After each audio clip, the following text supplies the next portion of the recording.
Hello, everyone, and welcome to round 9 of the 2022 AMA Esport Motocross Championship in MX Simulator. It is the Unadilla MX Simulator National live here on Start Your Systems and at Esports on Twitch and ESTV. My name is Kellen Brower, and as always, I am so excited to bring you guys the action here from the 9th round of 12 in this 2022 championship.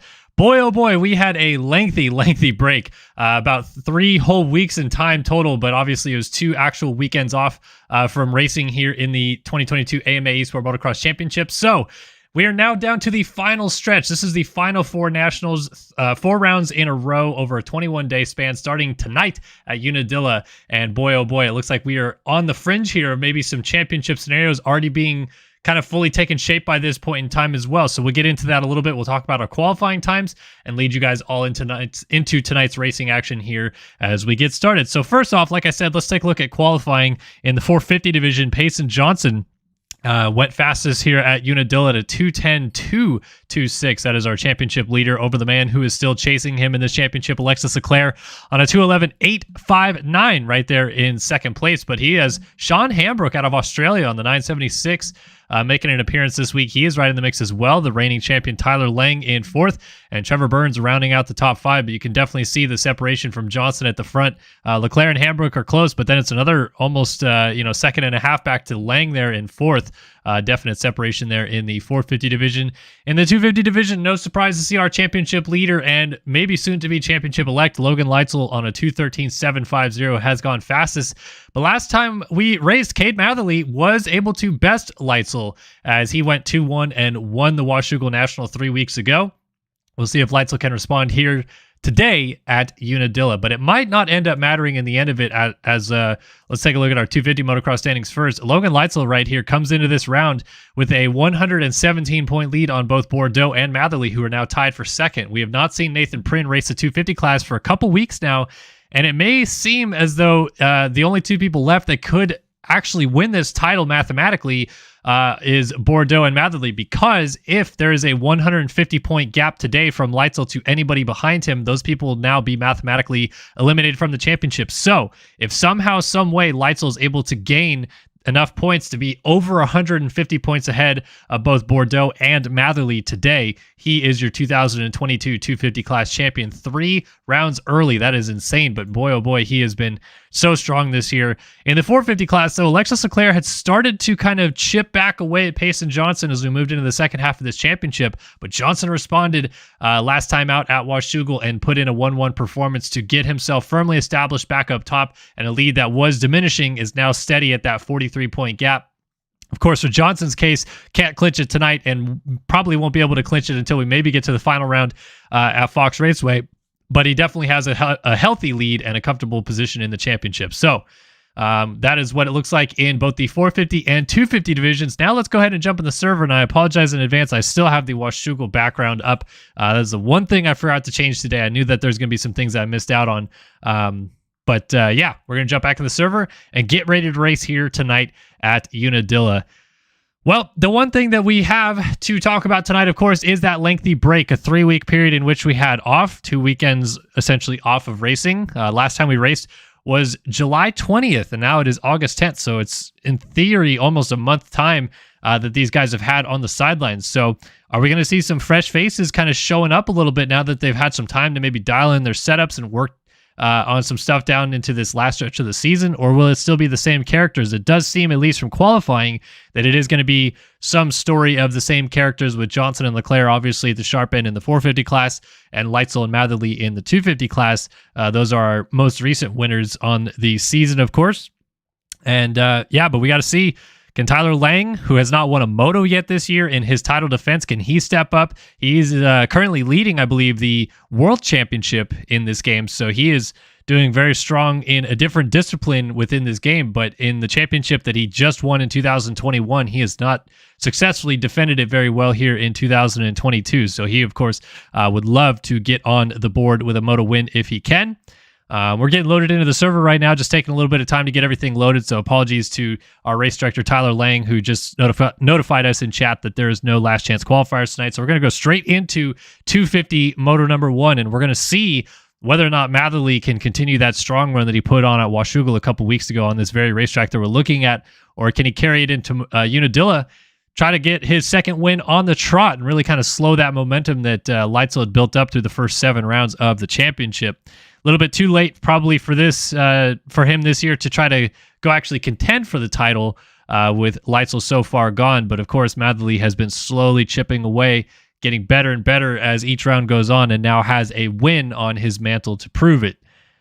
So we're going to see if he can continue that trend, see if Leitzel can rebound. I heard some stories about Leitzel at Washougal a couple weeks ago that he was actually racing on his not usual setup, is not typical setup, because he was racing in Canada for real life professional motocross in the Triple Crown series at the time. So maybe he's back on his normal setup, though I don't think so, because there's another Triple Crown race this weekend. Not sure where he's at right now. He's obviously from Pennsylvania normally, so I'm not sure if he's home or if he's still up in Canada. But did hear that he had a bit of a unusual setup last time we raced, so that might have been part of the reason why he wasn't as comfortable. But we'll see. We'll see how it goes here tonight at Unadilla. All right, looks like we are just about loaded in.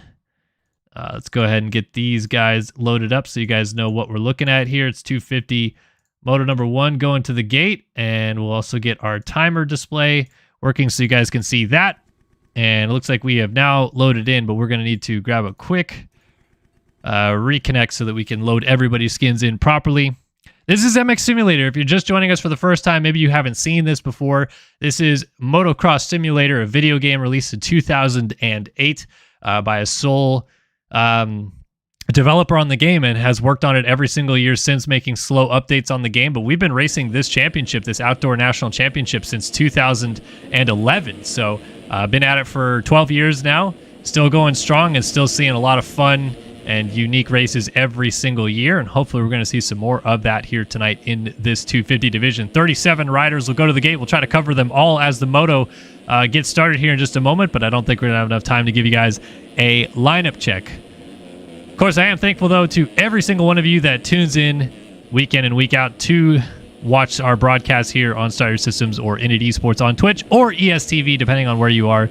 We thank you guys so much for choosing to watch round 9 of the 2022 AMA Esport Motocross Championship as Hayden Stevenson works around on his parade lap. Let's see if we can find our championship leader somewhere back here. These guys just getting some laps in, and there is the man with the red plates, Logan Leitzel, going with the red on red on red on green look this week. He's got some red gear, red boots, red helmet, red plates, and a green motorcycle, of course, for his Yoga Designs number 16 right there. 117-point gap, though. And it's going to be real tough. I think at this point, it's going to be real tough for anybody to keep this championship alive, at least past next week's Budds Creek National. Because right now, Leitzel, if he just maintains this gap that he has right now through Budds Creek, he will be your champion with 2 rounds to go still at Ironman and Fox Raceway to wrap things up. But he is definitely in a prime position. So all we really have left to talk about, it seems like, down this championship stretch is who is going to win these motos, who is going to win these overalls. And we're about to find out who is going to win here tonight at Unadilla as we put a 30-minute timer up on the board. Get these guys revved up and ready to drop the gate. That 30 card is going to go sideways. We're going to be looking down the inside a little bit. Let's take a look at Maxime Vanderbeek. Here we go. Welcome back to racing. Let's drop the gate. The 43 of Trent Adams and Vanderbeek going to the first corner side by side. A lot of riders going down, but it's Vanderbeek versus Adams for the whole shot. Studio 8 whole shot award looks like it's going to go to Trent Adams. As Adams leads through the second corner, I think that might have been Bordeaux who went down, but Adams leads them through with Vanderbeek, the Belgian, right behind him. Seth Garrett, I think this is, or no, Seth Carr, excuse me. Right back there, the Underground RC and Phil's guys have some new setups. It looks like I didn't quite get downloaded, so apologies to them. Not sure if they put it on the forums a little bit late today, but I've downloaded every single thing that people have sent me, so it seems like things are shifting around as we move into the final stretch of this championship run, with people running some different skins. Adams leading them around here early at Unadilla. Big whip over this floater table into the back. Got a nice view underneath that jump as Vanderbeek makes a mistake and looks like he brought Seth with him. Is that actually maybe Seth? It's got to be Seth Carr. There's so many Seths. There's Seth Shirley on the 23. Right up here in the mix as well. And Vanderbeek fought back. We've got 4 or 5 riders going up the hill the first lap here. Matherly on the 38. He's also in the mix with Trent Adams right there. Everybody dropping off this second downhill. Huge scrub in the background for Chwalik on the 346 right behind Seth Shirley on the 23. And then Matherly follows them up the hill. And we got 5 riders nose to tail over that big step up, but they're all chasing Trent Adams on this first full lap of the race. Second lap officially after they've already crossed the finish line out of Gravity Cavity is Adams over the big sky shot. We got dualies, trisies, trilies, quadsies, fivesies. Everybody's just tossing them on the first lap with D-Mills getting into the mix as well. Jack Gatlin, Bodie Parker. Everybody getting some early mix-up going on here, but we have not seen our championship leader Logan Leitzel just yet. Look at this freight train right now, though, with Matherly off the back of it. Looks like Chwalik just made a pass on Seth Carr.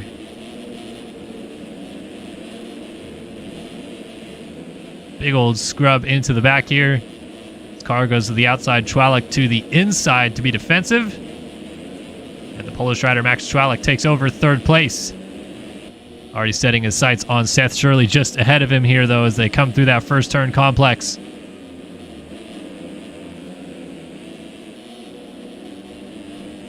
It's like Chwalik really on the move right here. Oh, and our leader, Trent Adams, has a big offense. Chwalik goes to the race lead out of Gravity Cavity. Wow. So Adams lays it over just before the end of the second lap of the race here. And Chwalik, all the while, was setting up a pass on Shirley to go to the race lead, as it turns out, with Adams going down from the front. So the District Designs 346 of Max Chwalik takes over the race lead. And Seth Shirley and Seth Carr side by side behind him, with Matherly now in fourth place. And this 4-rider train continues. But Chwalik has early pace as Shirley lays it down. And everybody funneling either side of him as they come through that rutted corner. Still no sign of those red backgrounds on the 16 machine of Logan Leitzel. Still waiting to see where he is in the running orders. Everybody jockeys for those positions. And back to our race lead. We have a change for the lead potentially coming up as Seth Carr pulls up alongside. And oh my goodness, Chwalik got so sideways, cross jumps back across the track. And there's still bar to bar up to the top of the hill. That got dicey. Now Chwalik lays it down. Unbelievable turn of events. Sees Seth Carr go to the race lead. And here comes Cade Matherly as we throw dualies off the sky shot. Seth Carr goes super deep, kicks sideways, and Cade Matherly is going to try to take over the lead and does so, going up the uphill.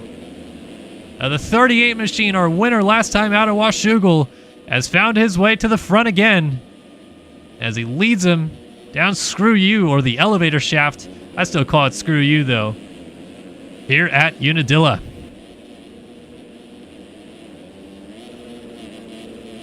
Matherly scrubs it down, tries to get away as Carr losing a little bit of ground behind him in second place. But our 2 leaders already trying to stretch it out just a little bit. About a second between the 2 of them, and it's now Daniel Mills who's 5 seconds off the lead. He's up into third. Vanderbeek finds himself back and forth as Matherly just had a mistake. Here comes Carr again. Let's see if Carr tries to go for the race lead. He's going to go down the inside in this turn before Gravity Cavity. Matherly absolutely ripped that middle rut, and he will retain the lead. So third different lap through the flag, and our third different leader now represented at the front of this race, as it is ever-changing. Trent Adams led through the flag on lap number 1, and then it was Chwalik who led on lap number 2, and now at the end of lap number 3, Matherly has taken over the lead with Carr settling back in. So Carr now loses a little bit of ground. Daniel Mills there in third.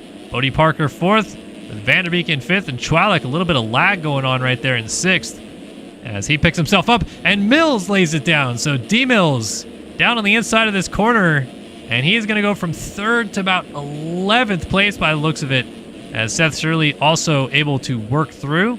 And we have a little bit of a freight train developing right here. Samuel Renard, Jack Gatland in a bit of a line here with Luke Fauser. He's off to a good start as well. And there is Shirley with the 32 of Frank Jackson. So clearly the Phils team, they have got some matching sets. But what's interesting is I don't have some of their helmets, but I do have Frank Jackson's helmet. So I don't know. They're kind of all over the board, it seems. No clear answer to what they've done with their setups. Look at this little freight train going up the step up. Samuel Renard working on Jack Gatland there on the 50. Renard on the 111 down the inside. Might actually make this pass stick. Haven't seen many people try that inside line, but he's got it. As Gatland settles in behind, and more dualies, trialies off the sky shot. Everybody tossing him as Renard makes a mistake, and Gatland fights back to the inside. Here comes Fauser trying to work up the inside as well. Incredible action early in this one.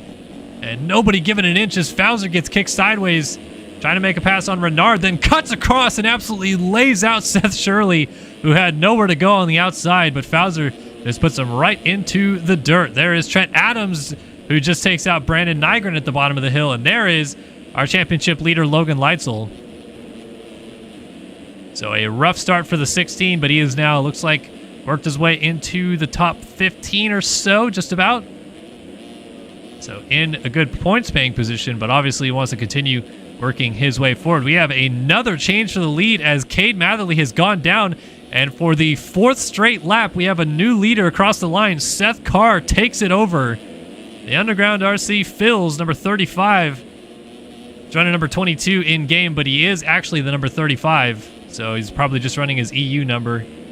But he is leading it here at Unadilla. Chwalik, after that crash, has moved back into second. Matherly, we didn't see what happened or where it was, but the 38 ride has lost the lead and slipped back to third. Odie Parker scrubbing it over this big floater in the back. Now finds himself in 4th as Matherly goes to work on Seth Carr, who just went down. So Carr, just like every other leader the few laps before this, has also coughed it away as Matherly, little off-track excursion, re-enters, still ahead of Seth Carr. And that should be more or less okay, judged by the stewards, depending what ends up happening. But what he'll really be penalized with right there is if he's off the track and missed a timing gate or two, he'll be added some total race time at the end of his race, what we call penalties or the cuts system for off-track excursions, and he gets a 2 or 3 second penalty added to his total race time, which is always crucial if you're in a close battle, especially if you're in a battle for the win. Don't want to have those cuts adding up and potentially taking it away from you, which Matherly almost won a moto earlier this year thanks to the help of Logan Leitzel having penalties. But in the end, Leitzel was able to just hang on for the win. So down Screw You, and off the bottom of the hill at Screw You was Chwalik.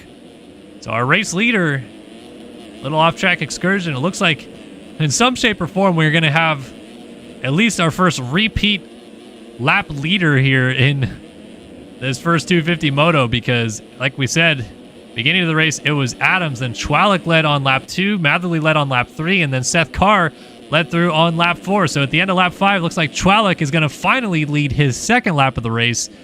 But I don't think we are done just yet from the positions changing out front, as Matherly is still hot on the heels of the 346 right here as they drop down into Gravity Cavity to complete that 5th lap of the race.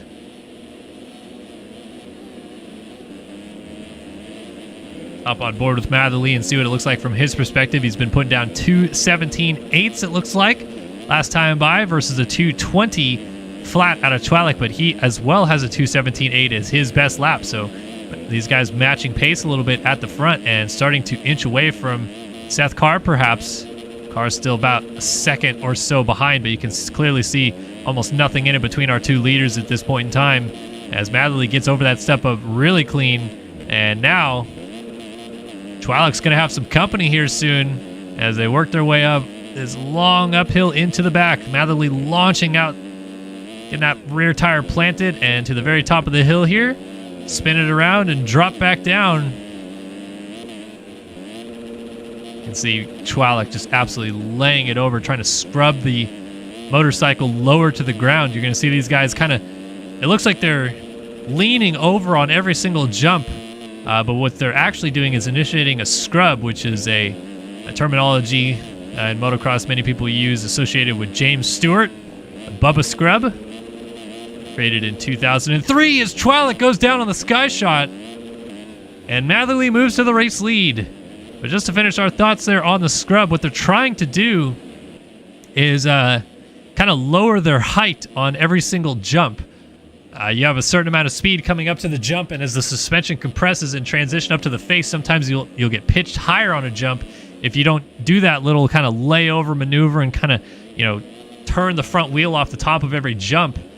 And so you're scrubbing airtime more or less off. It's not about scrubbing speed or necessarily scrubbing distance per se. You can do that as well with chopping the throttle and going a little bit slower and scrubbing. But it's really about trying to get back down to the ground and get the rear tire planted as fast as you possibly can. And wouldn't you know it, for the 6th straight lap, we have a different leader again next time by.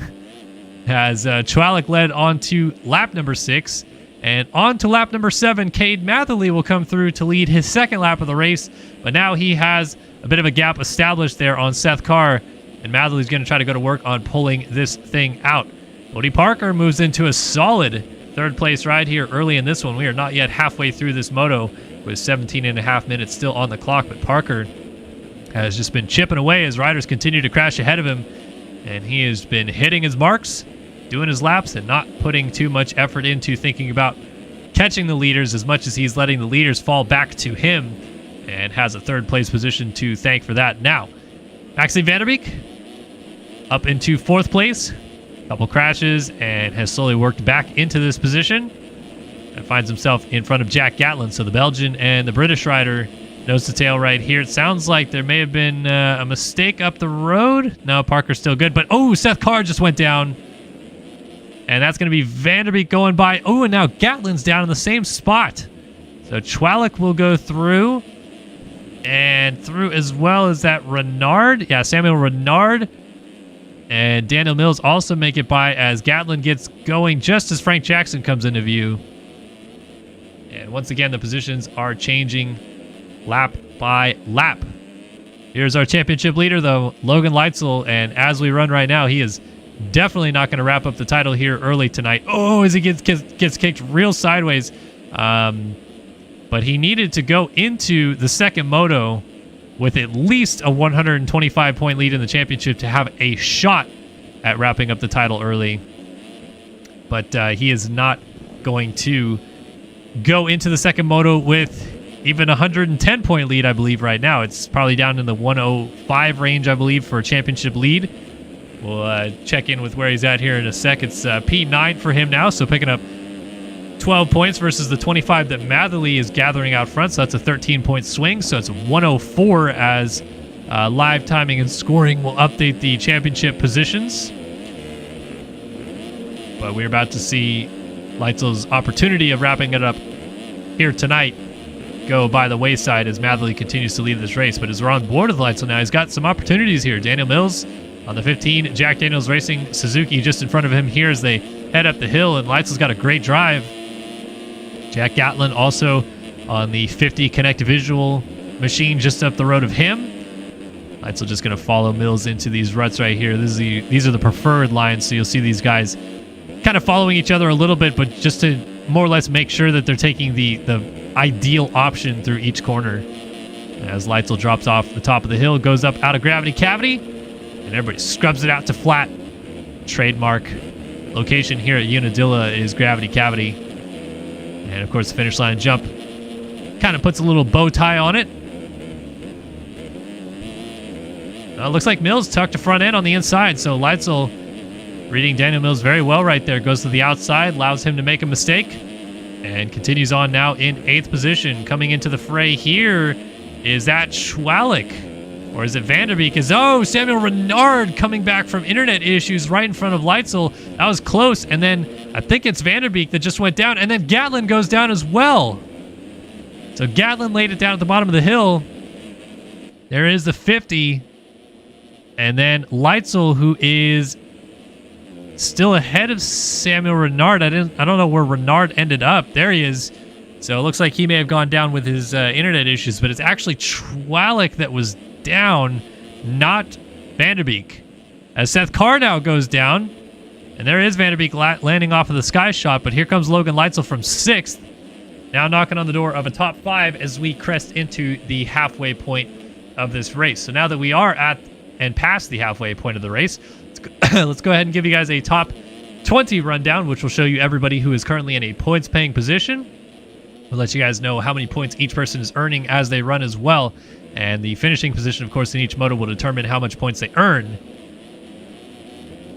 But for right now, the 25 points are being picked up by Cade Matherly on the stance number 38. Trying to win his 2nd straight moto of 2022, and really of his career, after he won his first ever moto last week, or 3 weeks ago, but last round at Washougal. 2nd place and 22 points currently belong to Bodie Parker, the Wonderbred Boys 115. I believe this is looking like a career best for Parker if he can continue to maintain this position as we move into the second half of the race. Maxime Vanderbeek, the Belgian rider on the District Designs number 62, just picks it up in 3rd. Just had a small crash, I believe, but still runs in 3rd and picking up those 20 points. Right behind him, though, picking up 18 points as we run, is the Underground RC Phil's number 22, but really number 35 of Seth Carr. And about to be passed, perhaps, to move into 4th place is the 16 of Logan Leitzel on the Yogi Designs ride as he crosses back over. Leitzel around the outside. Just going to stick with this battle for just a second. Seth Carr versus Logan Leitzel, but Vanderbeek goes down out of 3rd. So that'll move Seth Carr up to 3rd. Logan Leitzel now 4th, as Leitzel sits on 18 points currently. Frank Jackson, Phil's Underground RC number 32, moves to 5th, and that is 16 points for him. 15 points in Connect Visual number 50 of Jack Gatlin. And let's let this sort out for just a minute, as Gatlin trying to hold off a heavy dose of riders right here. We'll go on board with Trwalik to see what this looks like from 9th. Alongside his teammate Vanderbeek, going to get to the inside. That will be a pass made. These guys are making it real hard to run through the field for you guys, though, and see a couple more riders because the battles just keep on going. So let's get back to it. As mentioned, 15 points for 6th place. Jack Gatlin on the Connect Visual number 50 is in that position. 14 points for 7th place. Samuel Renard on the 111 Impact ride, but he just went down, and Gatlin went off the track. So now Trwalik is picking up those 15 points for 6th. Gatlin picking up 14 points for 7th. Vanderbeek picking up 13 points for 8th on the District Designs number 62. Braden Tharp picking up 12 points for 9th on the Connect Visual number 53. And Trent Adams picking up 11 points for 10th on the Yogi Designs number 43. 10 points for 11th, Samuel Renard on the Impact 111. 9 points for 12th, that's Seth Shirley on the 23 Underground Phil Ski and Snowboard ride. 8 points for 13th, that's Daniel Mills, Jack Daniels Racing number 15, as he noses it down the hill, and he made a couple passes as well. And now back to 14th place, which is 7 points for Noah McLaughlin on the Privateer number 124 ride. 6 points for 15th, that's Jeremy Estrella on the SwapMotoLive.com number 593. You got 5 points here for 16th, Brandon Nygren, Boots House number 47. 4 points for 17th, Johnny Padani, the number 180 Yogi Designs ride. 3 points for 18th, Christopher McPherson, Boots House number 317. 2 points for 19th, it's Luke Fowler on the 462. And the final points paying position right now, 1 point being picked up by Ryan Swanson's going to go to 2 points though on the Peep.co number 137. And now moving into the final points paying position is Hayden Stevenson on the 312 Pro Line Designs ride, as Luke Fowler went down at the bottom of Screw You. So we'll peek back out front for just a quick moment as we have crested into the final 10 minutes plus 2 laps of this moto. And Cade Matherly is starting to put it in cruise control a little bit. The 38 stance ride having a terrific effort out here as we'll watch him get a little sideways off the sky shot, having some fun with it. Making it look way too easy. Bodie Parker, Wonderbred Boys still in second, with Leitzel now crawling into third. So he is now looking at picking up 20 points in this moto, only going to lose 5 points to Matherly. But that will still be enough, at least for now, for Matherly to stretch this championship to at least Budds Creek, as it will be mathematically impossible for Leitzel to wrap up the title early if Matherly wins the moto here in the first moto. So up and over the crest, you got Seth Carr, still fourth. Frank Jackson is still in fifth, but he's battling as they both try to launch that double out of the corner. Max Chwalik is putting some pressure on the 32.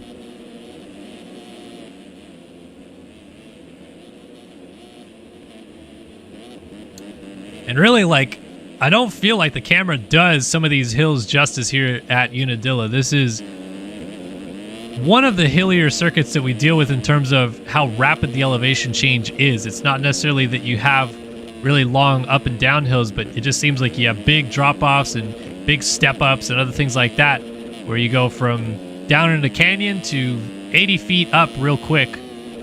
With either a big uphill or a big step up or something like that, as Chwalik is going to go down as we're on board with him. So there goes Gatland. Will they lose any more positions?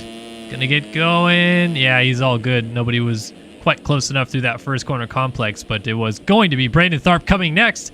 And now Tharp lays it down.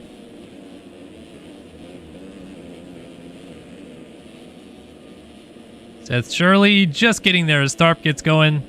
And the battles are starting to separate a little bit, but this one kind of created a battle with Tharp going down as he's going to cut across the inside of Shirley. And now Shirley versus Tharp through Gravity Cavity, squaring off in a bit of a battle here for our, what is, I believe, 7th place now.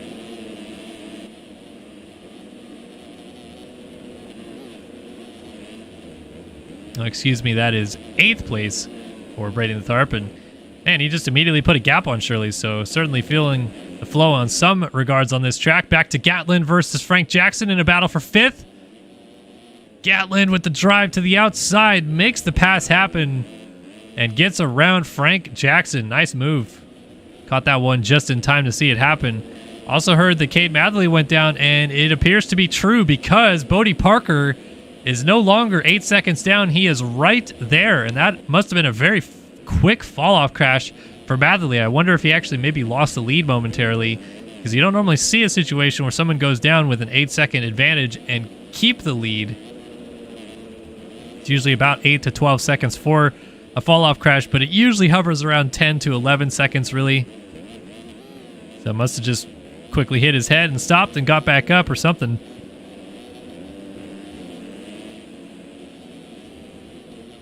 Either way, we do have a little bit of a battle for the lead brewing, and it is not smooth sailing anymore for Cade Matherly.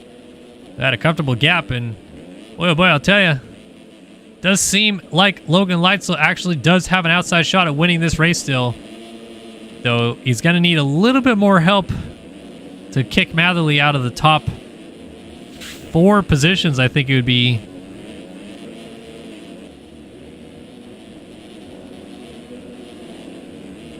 Matherly jumping down into, I don't know what you really call that part of the track, because it is still part of Gravity Cavity technically. It is the same little hillside that Gravity Cavity uses, but doesn't go in and out like Gravity Cavity does, so it's Halfity Cavity? I don't know.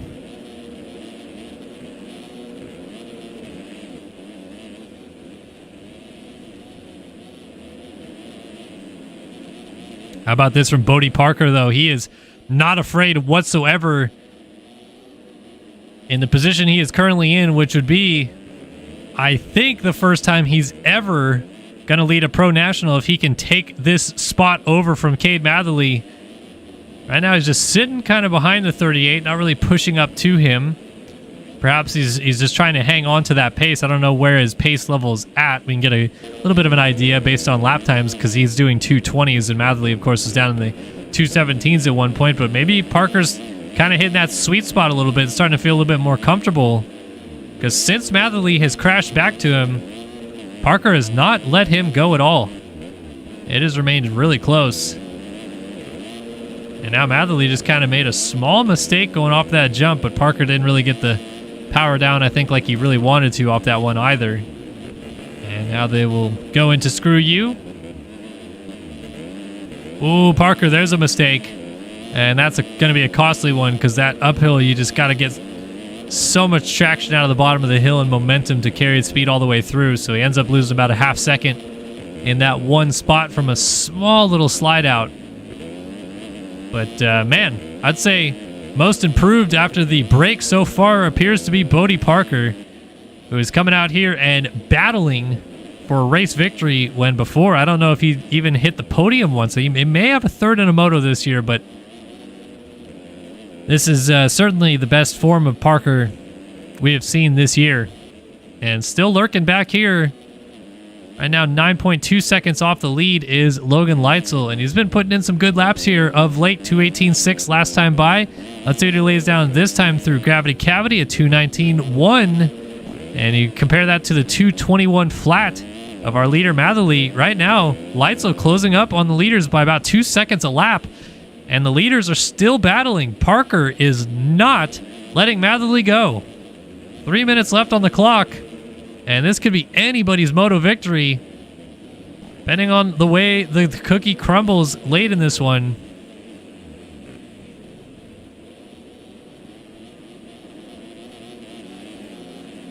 Matherly just trying to ride that edge of the track.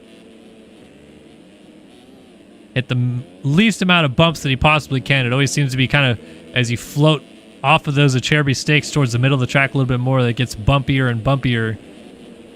You can see those braking bumps developing. If you're still not really sure what you're looking at here, the track is ever changing. Every single lap that they go through a section of the track, it'll get dug a little bit deeper. The bumps will get a little bit bigger. The ruts will have a little bit more cup to them in each section. So the track is much different than it was when we started this moto. And it's also more challenging because of that. How about this, though? Bodie Parker just absolutely giving it to Cade Matherly right now. Not afraid whatsoever to be in this position.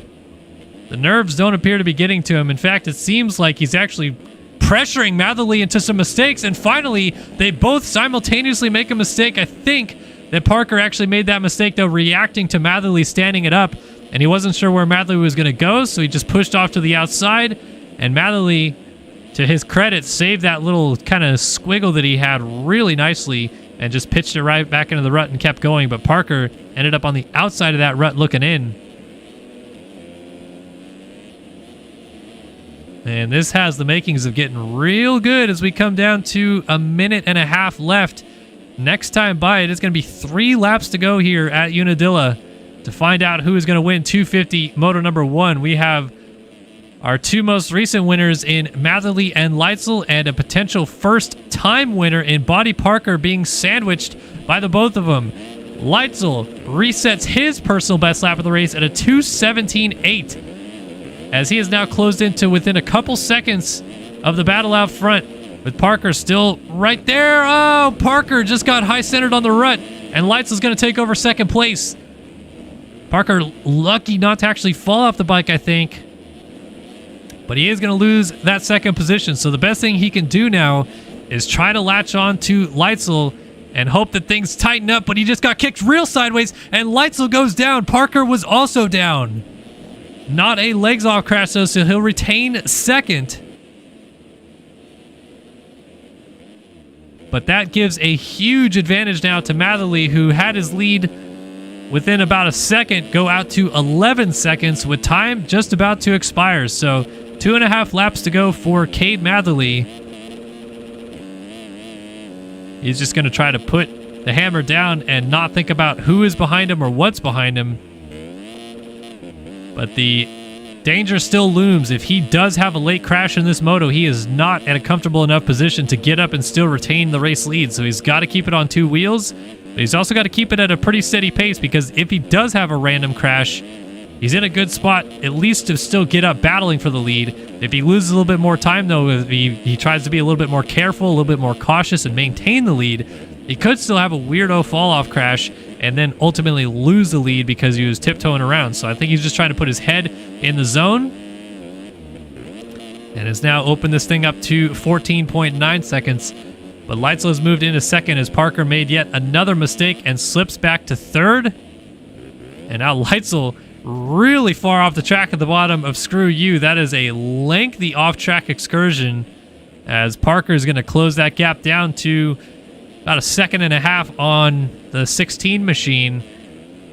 But with time now expired, our race leader, Cade Matherly, is about to get the 2-lap board out front. So we are into the home stretch of 250 moto number 1. Coming up next will be 450 moto number 1. Payson Johnson, Alexis Leclerc, Tyler Lang. They're all currently in staging, getting ready to go.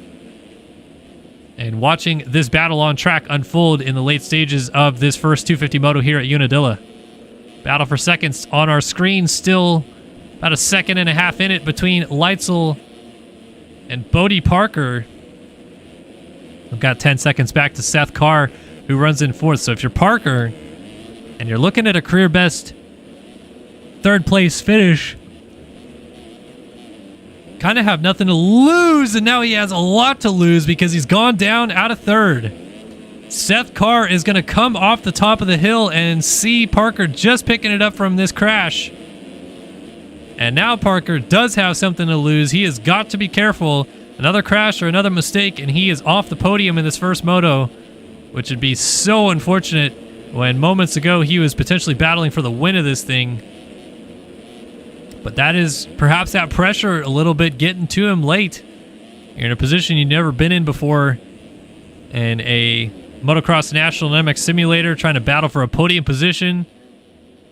And you just start thinking about it. You start thinking about what that podium is going to be like. And now he has been fully caught by Seth Carr, who lays it down on the inside. So just as Carr got to him, he's going to lay it down and allow Parker some breathing room back in 3rd position. Here is our race leader, though, Cade Matherly, with a little bit over a lap to go and a 15-second advantage. His 2nd career moto victory waiting on the other side if he can continue the pace through the end of this moto. That was an emphatic first victory for him. But I feel like this one's going to be pretty sweet too, because this one he was really calm and collected. Only had a couple real mistakes to talk about. Obviously the crash kind of late in this one that allowed Parker and then eventually Leitzel to close back up. But then once they got there, he was able to hold his cool and stretch it back out from them. A little bit different than what happened at Washougal, where late in it he had a lot to kind of think about in terms of the lead and how to manage it. This one was a little bit more pushing to the line here, as he's going to come down to Gravity Cavity to take the white flag of this one. Could have a fall-off crash and still be in the lead. Gotta imagine that's a pretty comfortable position to be in for Matherly as he brings it down. Peek back and see, do we got anything else really going on? Top 5-wise, not really. Frank Jackson kind of all by himself. Chwalik in 6th, Tharp in 7th. Seth Shirley is in 8th, Trent Adams in 9th. And Jack Gatland is rounding out our top 10, so that is kind of where things are settled at this point. It doesn't look like anything's really changing. So we'll stick with the man of the moto here for final lap of this one.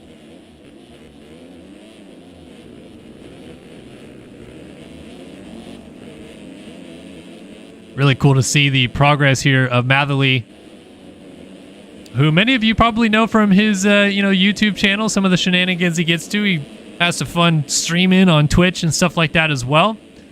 I'm sure some of you may be watching his stream. I know his good buddy Jet Lawrence always tries to tune in and watch those streams as well. We actually got to talk to Jet after Matherly won last time out at Washougal, and Jet was obviously very excited for his buddy to get his first career win knocked out of the way. But I don't think he was as excited as Cade Matherly was at Washougal, and might not be as excited as Cade Matherly is about to be for getting this moto win as well. But again, it's just cool to see the progression from Matherly being a guy that was just kind of out having fun, just doing some fun little challenges and other weird videos and transfers and other things like that on his YouTube channel, and building an audience that way. I'm sure a lot of you here watching have seen some stuff that Matherly's put out to now be a real full-fledged front runner in this national championship, and probably will expect to continue to be so when we go Supercross racing in 2023. And it is cool to see that transition to where he is now. And it looks like the sky will remain the limit as he keeps building and building each and every week. Well, first win, a 3-week break, and now right back to it. Cade Matherly's going to bring it through Gravity Cavity to win 250 Moto number 1 here at Unadilla. It's his second win in a row and is setting himself up very well to try to win the overall for the second round in a row here tonight at Unadilla. Leitzel came from a awful start, though, to get second in this one. Only 5 seconds down at the flag. And Bodie Parker will indeed hold on for a third-place finish as he front flips over the line and celebrates. Tremendous ride by Parker. I think probably a little bit he'll kick himself that he couldn't hold on to the lead group there late, but has another chance to do it in Moto number 2. It was Seth Carr in 4th. Frank Jackson rounded out our top 5 with Max Chwalik crossing the line in 6th. Braden Tharp charging to the line. Looks like he will end up in 7th in this one. Seth Shirley is in 8th. With Trent Adams, our whole shot winner, back in 9th. And Jack Gatland rounding out the top 10. Daniel Mills looks like he will bring it home in 11th, barring a late mistake. Maxime Vanderbeek sitting back behind him in 12th. Johnny Padani 13th with Samuel Renard 14th. Hayden Stevenson in 15th. And Millie Soderblom in 16th. Jeremy Estrella, though, is going to be the last rider on the lead lap, as the 593 will pick up 17th no matter what, because Noah McLaughlin finished a lap down in 18th. Brandon Nygren finished up in 19th, and Christopher McPherson rounded out the points paying positions with a 20th.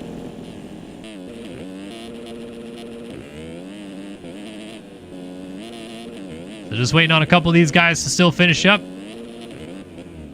Seems like there could be a little bit of something happening here late with those guys if they get together. And it looks like Mills was able to hold off Vanderbeek by 12 seconds. Johnny Padani dropping into Gravity Cavity. Finish up in 13th. I like this view just because we get a little bit closer view of the bikes and the skins and everybody runs here in this game. Cool little look up here. Renan stuff with Bell helmets on Husqvarna for Samuel Renard.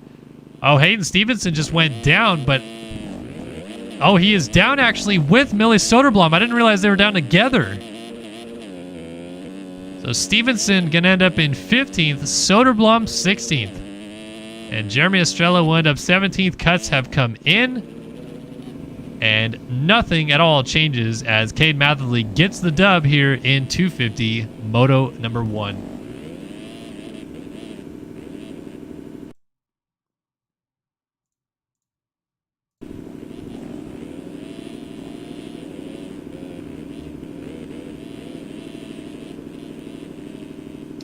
All right, Moto number 1 done. We're about to get loaded into 450 Moto number 1. Leclerc, Johnson, Lang, and many others ready to go to battle. Do something we used to do here on Start Your Systems, but we haven't done it in a while. We're going to give a little Ask Me Anything in between the motos, because we have basically about like a 2 or 3 minute window before we get actually loaded into the next moto. So if anybody in question, or everybody in chat, has a question that you need answered either about the game or something else, I'm happy to chit-chat with you guys to kind of pass the time as we get ready to get loaded up. You can see the 41 riders that will make up 450 Motocross Moto number 1 on your screen. It's like Zach Fisher actually didn't officially qualify in, but as there are only 41 riders here, they're going to let him go. But I like when they do that because it allows more people in.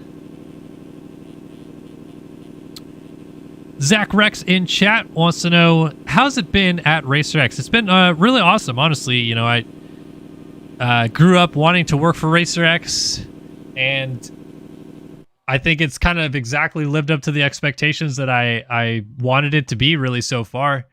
You know, I think with any job, even working in the motocross industry, as cool as it sounds, there's always going to be some ups and downs with every job. It's not like you literally have the perfect job anywhere unless, I don't know, you're getting paid hundreds of thousands of dollars to just kind of like sit around and watch TV all day or something like that. But like, Yeah, I mean, I love my job. It's so fun. It's awesome to be able to travel to the races and talk to the pros and get stories out for you folks. And yeah, don't think could be any better.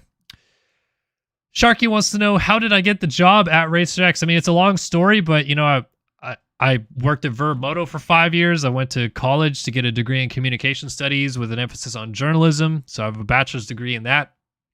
And then thought I was kind of out of the industry because Verb ended. I tried to apply to like 4 or 5 different companies. I never really got in anywhere. And that was in 2017. I was working in some more kind of like techie stuff, I guess.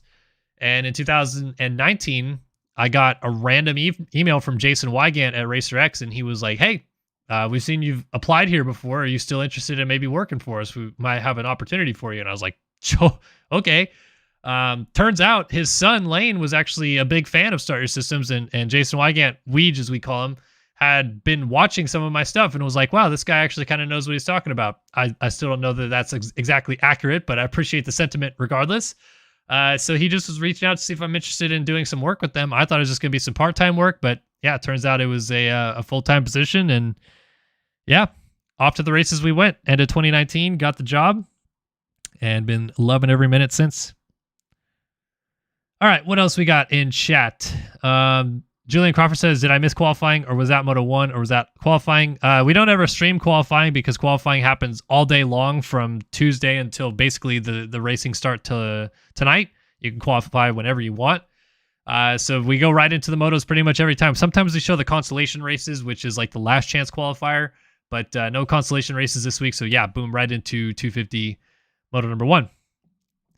Alligator says, thoughts on Jeffrey Hurling's career so far? I mean, it's obviously a bummer how frequently he's been injured, but still the numbers he's put up have been incredible. And personally, to me, I think you would consider him an all-timer already, just because he's arguably one of the fastest MXGP riders we've ever seen. Definitely maybe the best sand rider we've ever seen.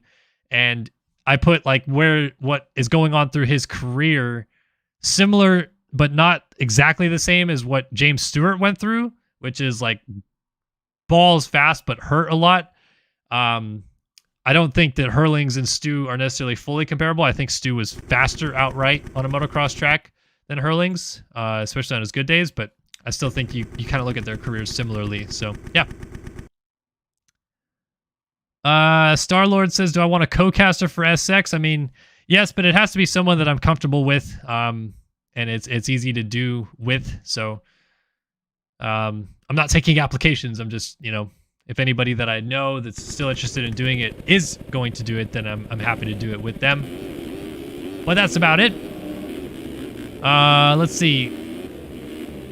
What's your take on the Deegan drama with claiming bikes at Loretta Lynn's? I mean, I think that claiming bikes, it's an awesome rule because it helps kind of keep the amateur field a little bit more level. I don't think there was any real like super drama with it. I think some people are maybe reading into it a little bit more than you want to, but yeah, there was a kid in his class that wanted to have the motorcycle. It sounds like they maybe wanted to see what was inside of the engine so they could maybe replicate some things that Star does. Eventually he decided not to do it. I don't know why. I know some people were saying, oh, he was pressured by the manufacturers, or he was pressured by, Bobby Regan not to do it. I don't think that that's entirely accurate either. I just think he decided it wasn't the right idea to do it. So yeah.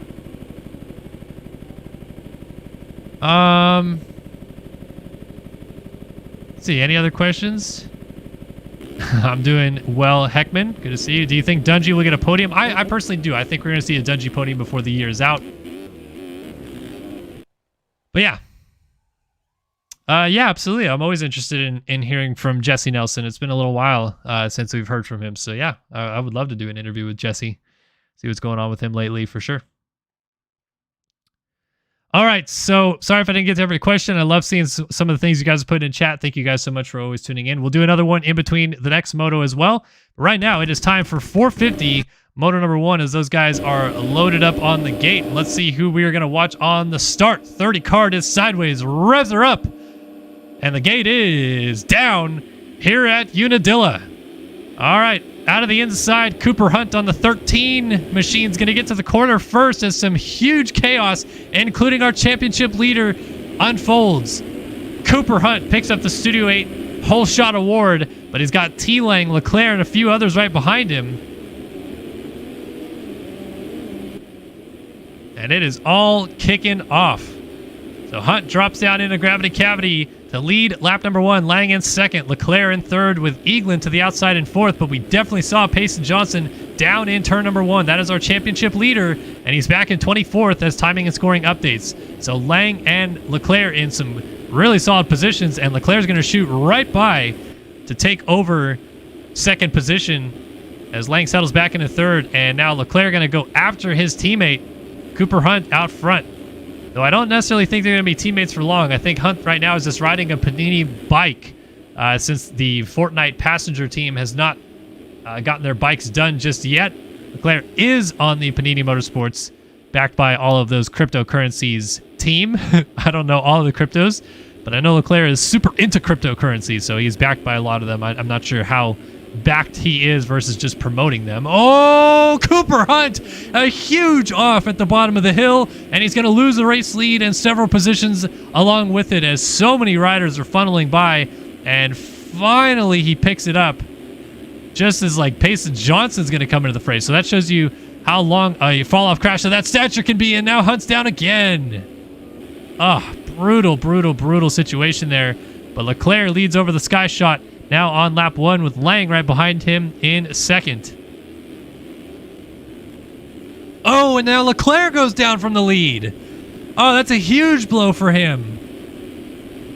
It doesn't look like he's going to lose as many spots as he's going to get going. I think that's the 96 of Chris Post and the 70 of Austin Bear that go by, but I didn't see Johnson, so he wasn't down for as long. But man, oh man. And then Lang went down at the bottom of Screw You. So we have a new leader. It's Colby Eagland. Wow. What a turn of events in such rapid succession. It's starting to look like our 250 class out there. But it's Eagland who takes over the race lead on the 24 passenger ride. And again, seems like Panini is either morphing into passenger / Fortnite or I'm not sure what's going on. But I do know Payson told me he's going to be on a new team tonight. And we'll be on that team for the final 3 rounds afterwards as well. But it is going to be Eagland who comes across to officially lead the first full lap of the race. On to now lap 3 here as we try to settle in early and figure out what is happening. But it's Blakely who's moved into second. Josh Collins on the Burr Moto ride in third. Nico Marchini, Braxton Worldwide right there in fourth with Jack Mark rounding out the top 5. These guys are number 121 and 134 respectively, but I think they have their EU setups on, which tends to happen. And then Alexis Leclerc on the number 7. He is actually the number 7. He is a 4-time national champion in this game out of Picardy, France. As down Jack Mark on the outside, I think that was going down.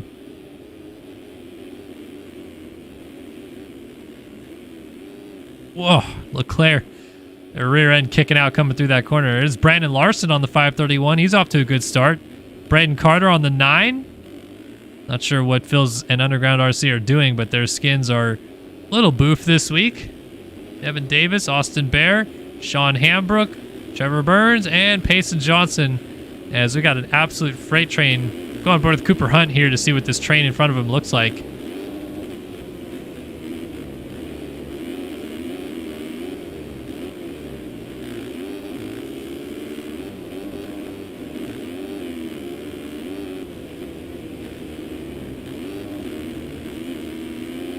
See if anybody gets saucy on the Sky Shot. Looks like a couple guys got upside down in front of Hunt. And Hunt's just going to do a little bit of a layover. Let's go to that group up there. That looks more fun. Got Hambrook, Trevor Burns, Payson Johnson, who just went down. Oh, and he takes Trevor Burns with him. So Johnson just going to get rolling. Coming out of the center of the racetrack right there. And he's lost even more positions. Now, what's going to come into question here as we see Leclerc continue to progress through the field. Remember, it's a 43-point lead for Johnson. We go back to Millville, which was now just 2 rounds ago, but it was a whole month ago that we raced at Millville. Johnson, oh my gosh, is he going to triple all the way into the corner? Real ballsy, but made it work. And remember, Johnson actually lost 16 points in a single moto to Leclerc when he had an awful moto at Millville, but then was able to follow it back up couple weeks later with the, or a week later, I should say, with the win at Washougal. So kind of stopped the bleeding a little bit. But Leclerc, I mean, he's right here at the sharp end. He is in third, trying to go to second on Josh Collins.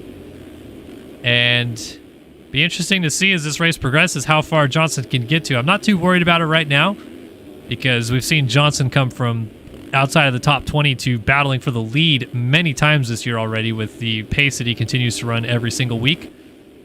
But a little fall-off crash like that 5 minutes in can be a lot more painful than you realize in terms of losing time on the racetrack and falling back behind a few guys that are still in the frantic fights of a battle. Back to our race leader, though, Colby Eagland. This is so far the best start to a moto we've seen out of Eagland this year, who I believe won 2 Supercross races this year, battled loosely for the Moto Option Supercross title, and kind of fizzled out mid-season, but still knows how to win these races.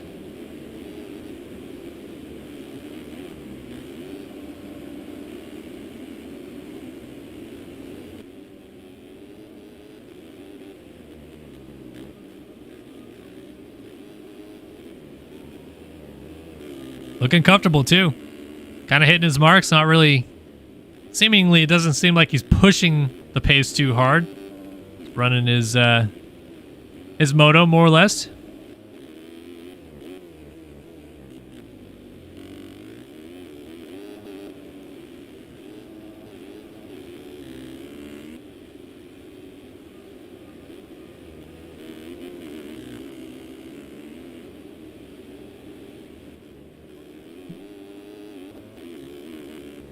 So Eagland continues to lead from Leclerc now. Josh Collins slips back to third.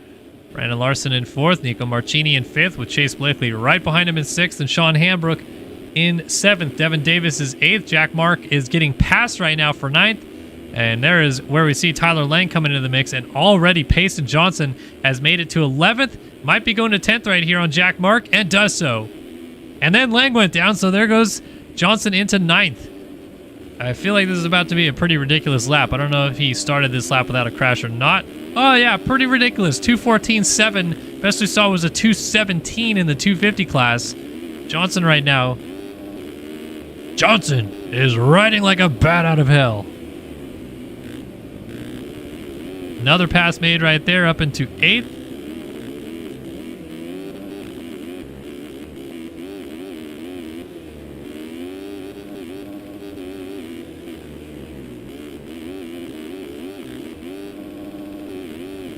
Another rider down. That's Brandon Larson, so he's going to go to 7th. And he's down.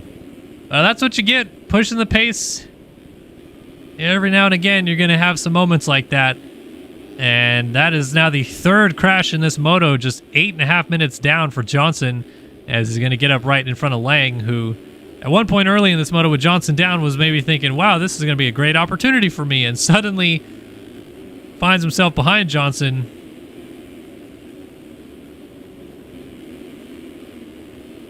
Who now gets up right behind Devin Davis on the 31 ride there as they go over the top of the hill to the back. See if Johnson sneaks up to the inside. No, Lang actually thinking inside. Are we going to get Trileys? At least some dualies. Come on, give it to us. Oh, dualies, Trileys even. Look at Johnson. Does he get this double? Oh, Davis actually kind of almost got it from the inside, but Johnson rips it, and Davis kind of slides out, I think. Just barely clipped Johnson's rear tire on landing right there.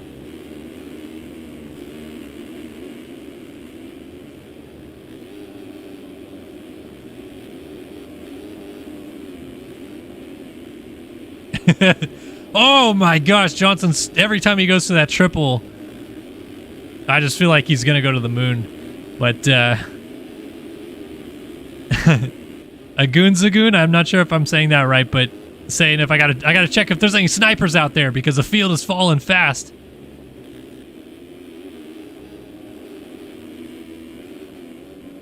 Every time Johnson picks up from a crash, though, he goes right back to running as fast as he possibly can. He's like the Trey Kennard of MX Simulator. He just gets up from a broken femur and then does like a 207. Outside line, there's Carter on the inside. That's our Supercross champ there on the 9. And Josh Collins making an appearance this week for Burr Moto.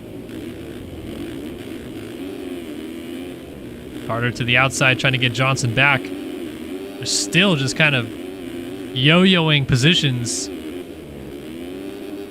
And then Johnson finally secures the spot as Carter almost went down. And then I think whoever was behind him, Larson, did. Yeah, he's going to end up sideways and off the track.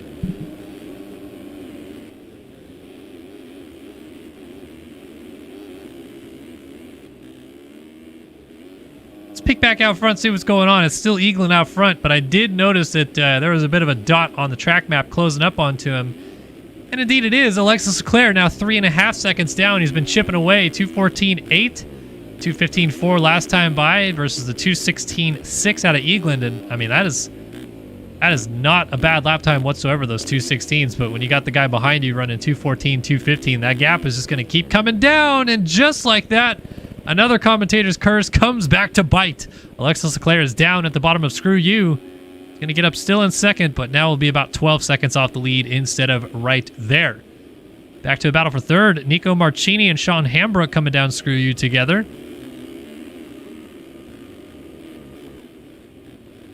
Marchini, Braxton Worldwide, and Hambrook also on the same team, but just don't have his skins. I think these guys... almost appears like sometimes these guys just like last minute decide to race. Although Hambrook putting the lap times down that he did to get third in qualifying here tonight, I feel like was maybe planning this out a little bit longer. Blakely and then Johnson.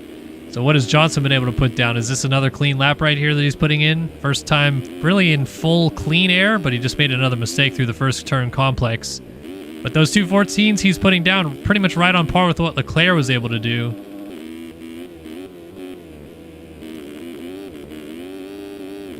Jeez.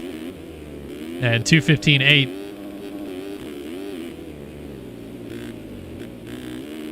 So yeah, seems like Leclerc and Johnson right now, at least race pace wise, matching each other. And Leclerc going to try to close up on Eagland for the lead, but that's going to be a bit of a process. 3-4-5 nose to tail still though. Marchini, Hambrook, and Blakely on the 21 BPC ride is just right at the tail end of this group. Pretty solid ride for the 21 machine right here. Go back to 3 weeks ago at his home race at Washougal for the Oregon native, and not really the ideal second moto that he wanted, I think it was. But trying to put two motos together here today at Unadilla as we peek up just ahead of Blakely and see that Hambrook is once again reeling in Marchini for third. Oh, those guys are just flirting with disaster with that tough block on that left side face of the jump.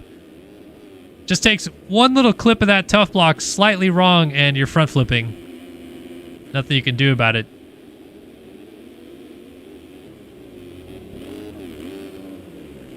Oh my gosh, long down the hill for Hambrook.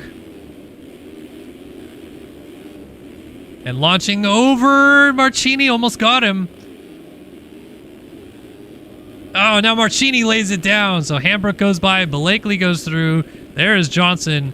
And Marchini will go from third to sixth in the blink of an eye. So now the battle for third goes from Marchini and Hambrook to Blakely and Hambrook to a degree, with Johnson still just off the back of them.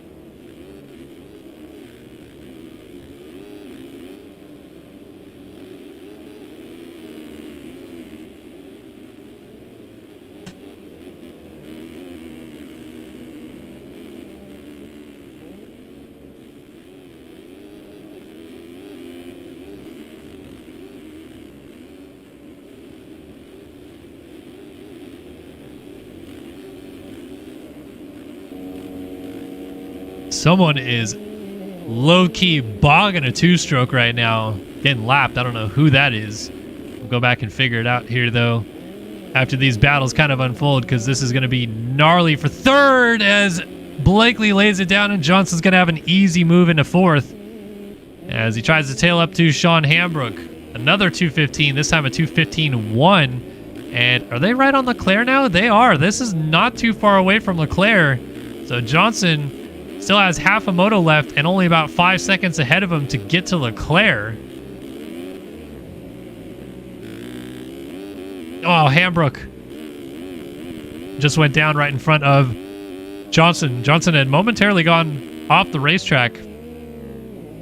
Just want to stick with Johnson here for just a minute, though, because I want to see. It's about 2/3 of a lap that we're going to see from here till the next time they cross the finish line jump. And I just want to see how much time he's basically gaining. Get a little bit of a leverage to see if we're going to have a battle being built between him and Leclerc if they just run the same pace over and over again.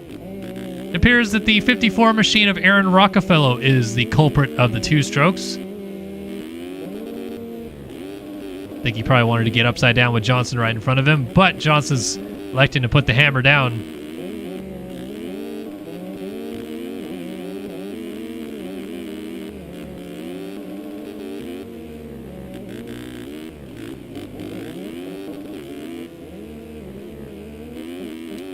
Always so fun and interesting to see how these guys operate, really. How they carry momentum, where they carry momentum.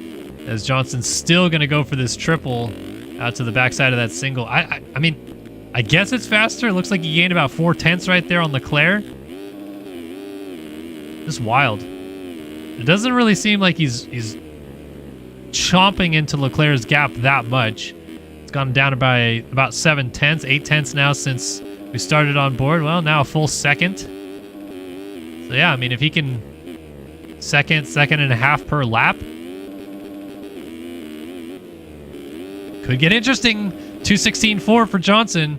It's not even his ideal right there. As we go back to Hambrook versus Cooper Hunt. Cooper Hunt, our early leader who crashed it away, is also marching his way through the field and following Pace and Johnson now into 4th place. Let's give you guys a run through the field, though. Top 20 run through the field, I should say. As Colby Eagland on the passenger number 24 machine leads the race from Alexis Leclerc on the Panini Motorsports number 7. Third is Payson Johnson, the Fortnite passenger number 51, with 4th place going to Cooper Hunt, his teammate, on the number 13.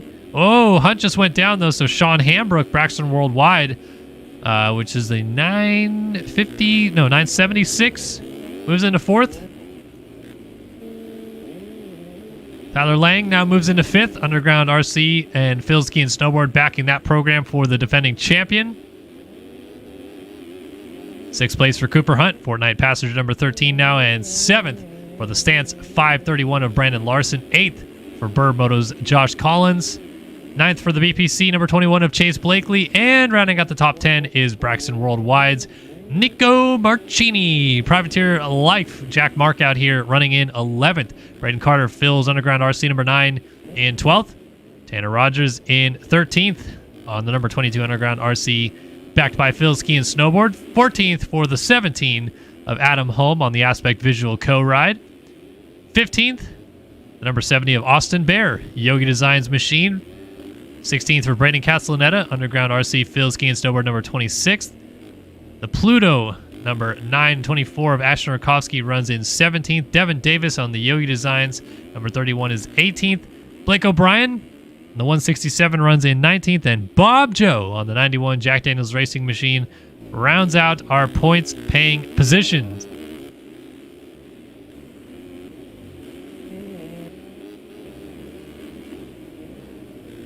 So we have 11 minutes still on the clock, 2 laps to go beyond that. And Colby Eagland going for a little bit of an upset right here at Unadilla. This will be his first moto win of the year. And I'm trying to do some brain racking. This might be the first moto win for anybody not named Payson Johnson or Alexis Leclerc this year if he gets it done. But the 3-week break has fried my noggin a little bit, and I am not pulling that number off the top of my head right now very well, but I think that's accurate. So if someone's in chat that could confirm, that'd be fantastic. Either way, Leclerc is still lurking back here in second.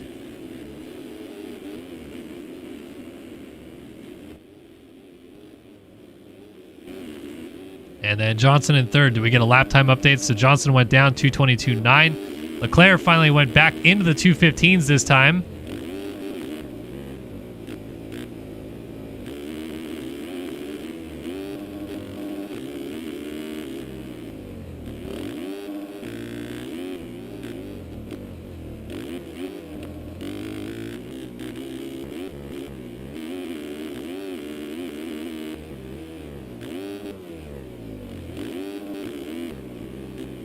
And see also, as this track develops, just how bumpy it's getting. The terrain deformation system working lap after lap. You got 41 450s on this track right now, or 40 450s and a 252 stroke, I should say. Can't forget the two strokes. I know that the two-stroke mafia was about to murder me just then. But it is definitely laying into this track pretty hard. We still have about 10 minutes left, and you can see these ruts are really getting deep from section to section. The braking bumps coming down, especially after the sky shot, pretty gnarly. Even got some pretty big holes coming into the corner right there.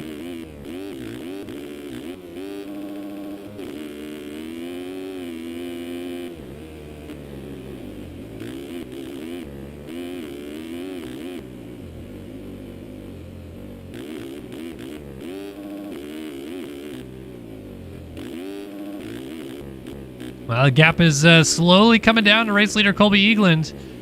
As I just want to see what Leclerc puts down in a 2:16 versus a 2:18. So 2 seconds gain that last lap alone. And Eagland is now into some lap traffic. So these are riders that they have slowly been catching as time has continued to go by. And these are the guys that are going, 5-6 seconds a lap slower. They've had a few more crashes, and by the time you get to the 11th, 12th lap of the race on a 2-minute lap time track, you'll eventually catch the back of the field again, and this is what lap traffic is made up of. So you're going to start running into some guys that are just trying to put together at least a solid moto, maybe not a point-scoring moto, but some solid finishes, and it'll make it a little bit harder for Eagland to continue progressing forward, because it's not necessarily that these guys won't get out of the way well. Even if they do a fantastic job of moving aside, if you're Eagland, you have to think about them a little bit. You have to choose a different line into each corner. You have to slow down a little bit to not overrun a section and run into the back of them. And really, it just kind of mentally slows down the pace that you were going at, which is a good little clip when you're by yourself, able to put your laps down.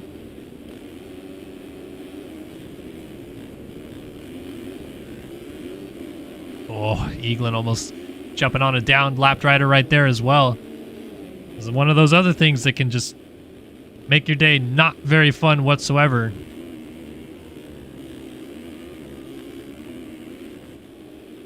The wheelie up out of Screw You as well. Kind of feeling the flow, it does seem, for the 24. Making it look fun and easy out there, as another lap rider is going to go down right in front of him, and that rider has elected to disconnect. I didn't see who it was. Might have been Chris Post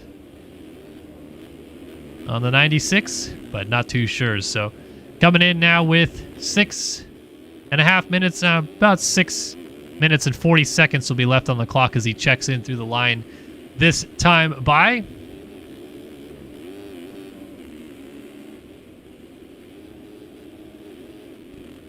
And still just holding on to this advantage over Leclerc, down to 10 seconds as Leclerc continues to push the pace. 2:16.2. Johnson 23 seconds down now, so Leclerc is in a comfortable enough position to not lose any time or positions to Johnson.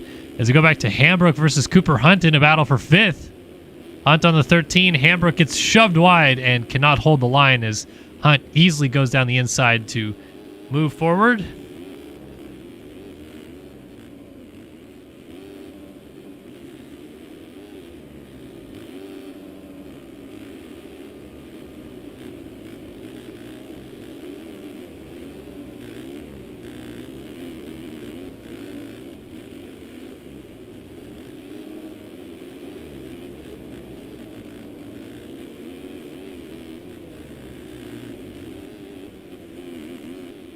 Nothing really doing inside the top 5 right now. It seems like everybody's just kind of trying to do their laps, push the pace, whatever that may be. 8-second lead now. Eagland to Leclerc. He is chipping away. 2:19 flat versus a 2:16.2. That's 3 seconds a lap. And if he continues that pace, there is going to be plenty of time to catch Colby Eagland. But Eagland just went down off the track after the sky shot. I don't think he crashed off the bike. I think he slid out. But that is more time lost, and suddenly the gap has gone from 8 to about 3 seconds by the looks of it. 3.3.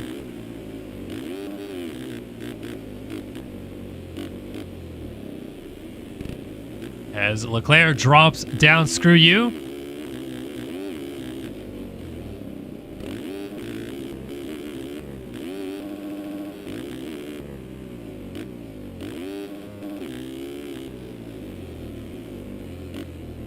2.8 now, 2.7, just inching his way forward. Getting over that step up, getting the power down, and suddenly Eagland is in much less of a comfortable position than he was. He's trying to maintain his advantage at the front of the field, but Leclerc is just chipping away at that gap. And now Leclerc, what he really needs here is to pass Eagland and keep Eagland close behind him so he, meaning Eagland, doesn't fall back to Johnson and give Johnson another position. So Leclerc can maximize the points haul, leave here out of the first moto with at least 5 points gained on Johnson, go from 43 to 38 back. Again, still seemingly like quite a bit of a long shot for Leclerc to win this title, but he's trying. He's trying to go out there and win these motos and at least hope against hope that there's a chance Johnson throws this one away a little bit more.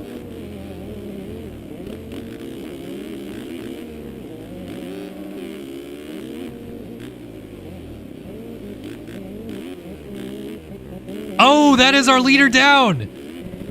Eagland off the side of the track at the bottom of the uphill is lost the lead for the first time in several laps. And Leclerc takes over the point here at Unadilla. That is a critical juncture of this moto. And now Leclerc, see if he just keeps trying to pour it on and pull out this gap. But as mentioned, he needs Eagland to stay here, because if Eagland falls back to the clutches of Johnson here, who is, excuse me, about 12 seconds back now, and Johnson's able to get into second, that's only a 3-point swing. And Leclerc is trying to just maximize his points haul every single moto. But I mean, even from here, if Leclerc picks up 5 points per moto, it doesn't matter. Johnson would still win the title. But you just have to hope that if you're Leclerc, you chip away some points here, becomes a 38-point gap. Maybe there's a moto where Johnson has terrible luck again, loses 16, 20 points, and then it's down into the teens. And before you know it, there's an actual championship fight. And the only thing you can really do if you're Leclerc is just go try to win these motos. And that is exactly what he's doing right now, as Johnson big time landing sideways down screw you, but a nice job of saving it to not go off the track or go down in that situation.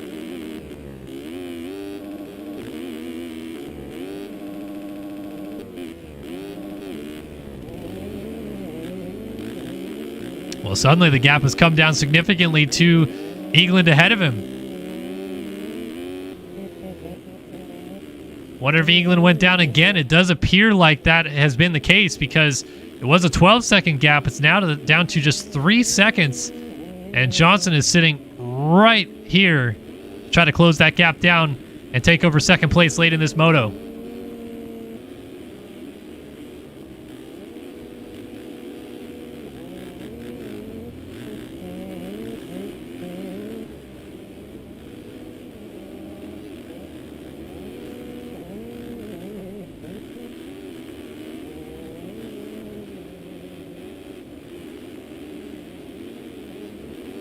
Another celebrity joining our chat tonight as Jeff Walker shows up. Always good to see Jay walk.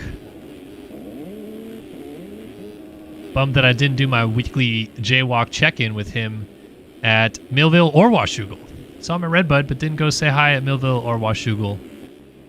Can't say hi to freaking anybody at Millville, though, because you never have phone service.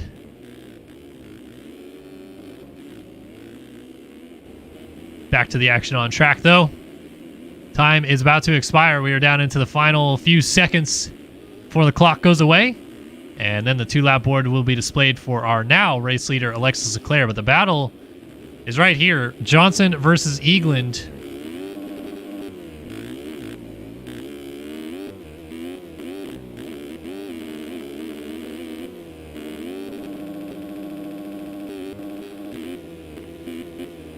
Honestly, it's not really that big of a lead for Leclerc anymore either. Maybe only about 11 seconds ahead of Eagland in second. 10.5 actually.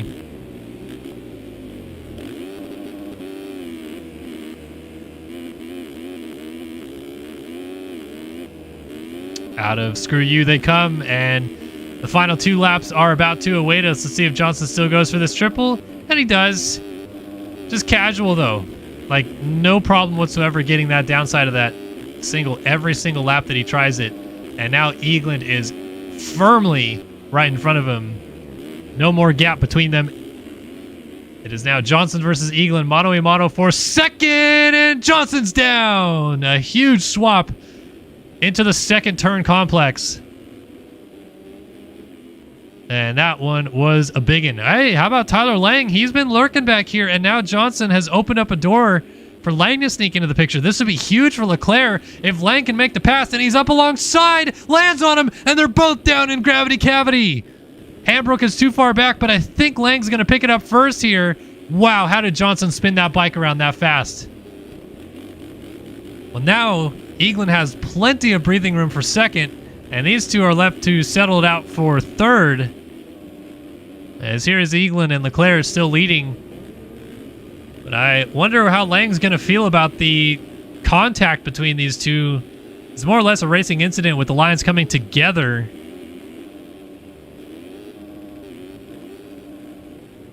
But now Johnson's got to be a little more careful, and he's down again. And Hambrook is close enough, so this is going to push Johnson all the way back to 5th place. That is a 9-point swing right there. 43 down to 34 as it runs. So Johnson has to go catch Hambrook again. Wow, 34 points certainly seems a lot more appetizing with 7 motos left in the season than 43 does. And Leclerc is just hoping that these guys can keep Johnson behind. I don't know. It's man, Johnson looks a little bit looser than he has been most of the moto. And he's obviously pushing the pace trying to get back to Hambrook, but even the crash he just made there with Lang was a bit of an odd one where the front end just pushed over the rut. It seems like the bike is not quite as receptive to how choppy this track has gotten late in the moto.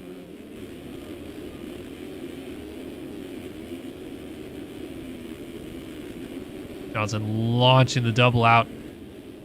Trying to close up on John Hambrook, who's dropping down screw you right in front of him. Lapdrider has to go flying off the track, getting out of the way there, and Hambrook now has Johnson right on his tail feathers as the white flag waves for our race leader, Alexis Leclerc. Johnson's going to go for the triple overhead to try to pass Hambrook, and he's got it with ease. Wow, that just shows the difference right there. He took off behind Hambrook, landed in front of him, and had no problems making the pass. Oh, Lang is going to get sideways. What a save by the one.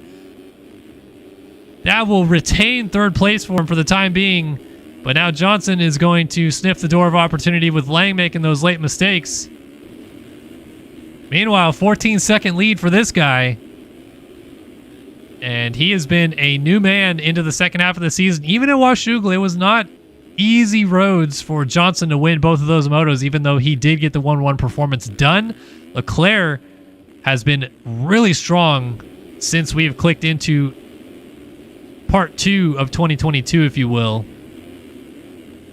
Getting the win at Millville, knocking on the door of opportunity at Washougal, now about to win the first moto here at Unadilla, and as it stands, gains 7 more points in the championship to go from 43 back down to 36 down. And that is going to be the closest it's been since probably round 2.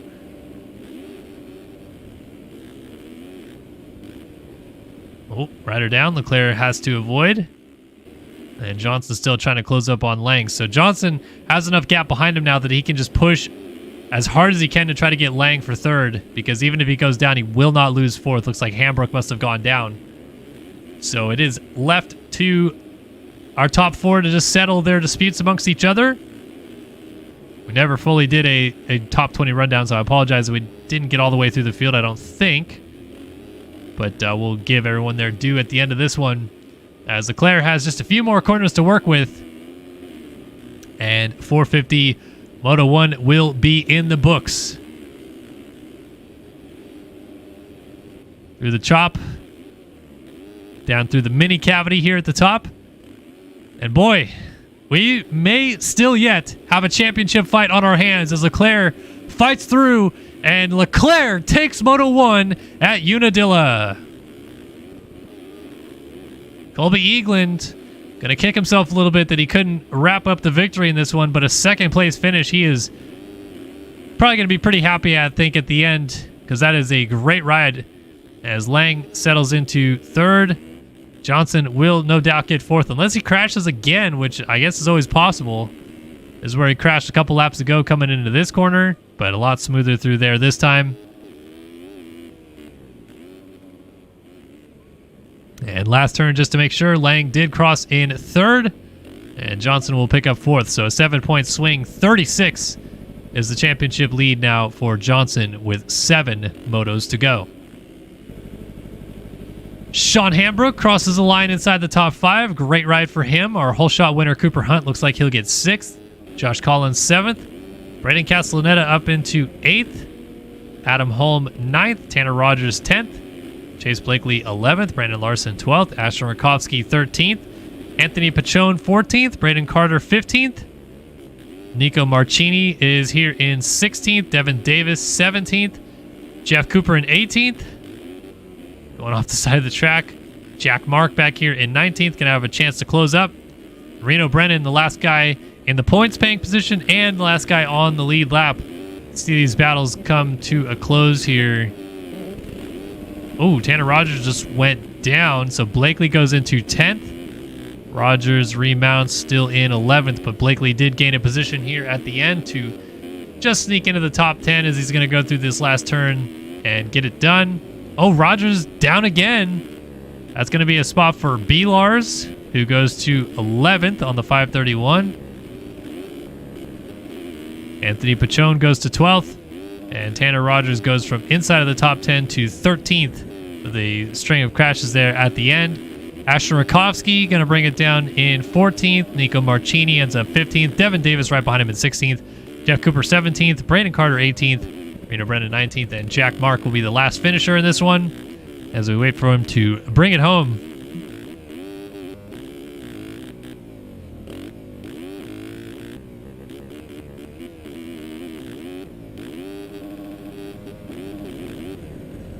Oh, just didn't get to the line. Let you guys know again, I will be doing the Ask Me Anything in chat. If you guys have any more questions you'd like to ask, I'll try to get to any and all of them. But Jack Mark will cross the line. Let's take a look at the penalties. Ooh, looks like Devin Davis goes from 16th to 15th. As Marchini goes from 15th to 16th. Pachone goes from 12th to 11th. As Larson goes from 11th to 12th on penalties. And the rest stayed the same. Leclerc gets the dub in Moto 1 at Unadilla.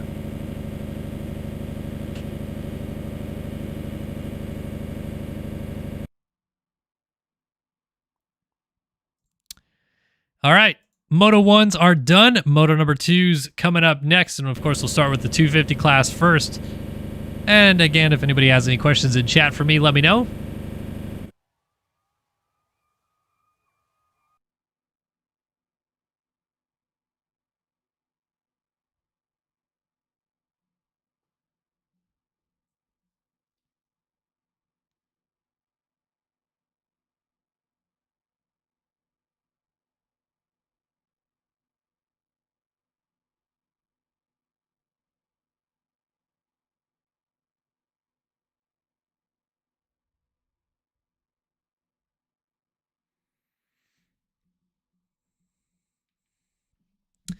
All right.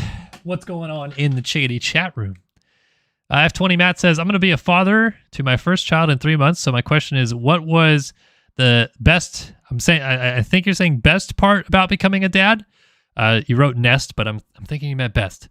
Honestly, the best part about becoming a dad, especially those first, really, I mean, my daughter's 2 now, but every single day, you just get to see them learn new things, like experience new things. And you get to be the one that like kind of shows them that, it's kind of like a daunting task, I guess, to a degree, because you want to make sure that you're doing the right things and raising them correctly. But also it's like, we took my daughter to Italy, for example, last year.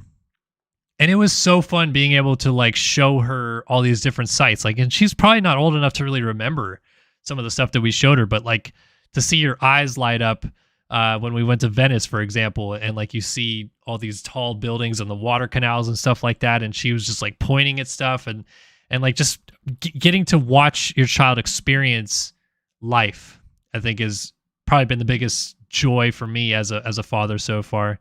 So I'd say that's the best part, but there's a lot of really, just fun and exciting things. Holding them when they're really little and they just kind of like snuggle into you and fall asleep and stuff like that's obviously really nice too. Seeing your spouse as a parent too and seeing the things they get to go through, that's also like it's a challenge, but it's fun because you get to see them kind of in a different element than you've ever seen them. Like my wife, I dated her for 8 years, 9 years, and then we got married and we're married for 3 years before we had our kid.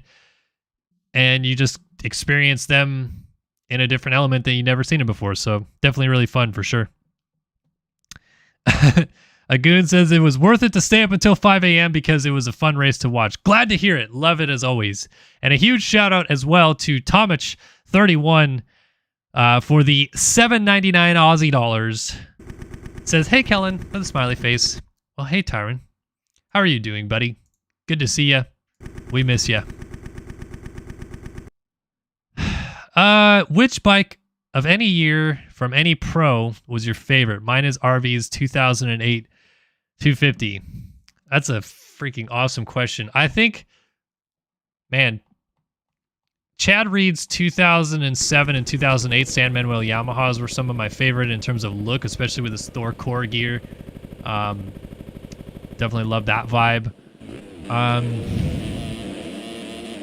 Love the Rockstar Makita Suzuki looks. Those were also really, really good looks to me. Honestly, I haven't been like super huge on any of the like last decade or so bike and gear and all that stuff combo. So I'll go Chad Reed's 07 San Manuel Yamaha for my selection. But a fun question. Yeah, I wish there's an easier way to hide your cursor. I always just put it like in the top left corner so you guys can't see it, but then I just have to deal with it.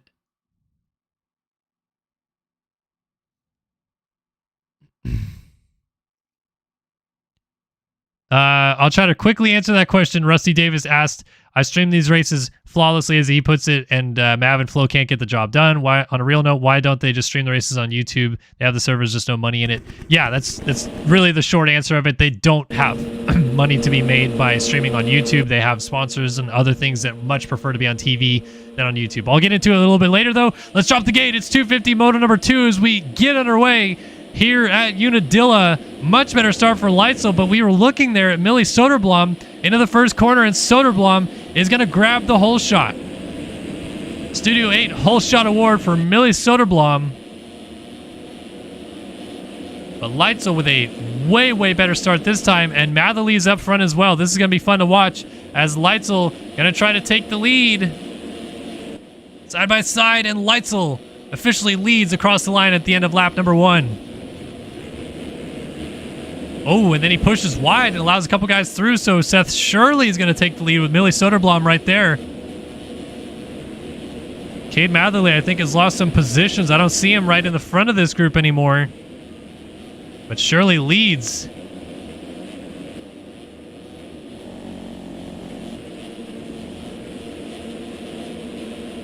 Oh, yeah, absolutely, Agun. Great to hear. As you say that you got some MX games to play a few months ago and found our videos. I hate to say my videos because I think of SYS as a collaborative effort. Yes, I'm probably the one that uploads the most, but we have a team of people here that definitely work and put some time into it, and we obviously have race teams as well. But you found our videos, got into the whole MX stuff, and going for your first race at the end of this month. That's awesome, man. Great to hear. Let us know if you need any help along the way. We're always happy to help you find folks out learning the ropes here of either MX Sim, MX Bikes, or any of the motocross games that you like to play. We love them, and we love to play them with you guys. Let's do a little sky shot cam here. Lap 1, see these guys get absolutely tossed.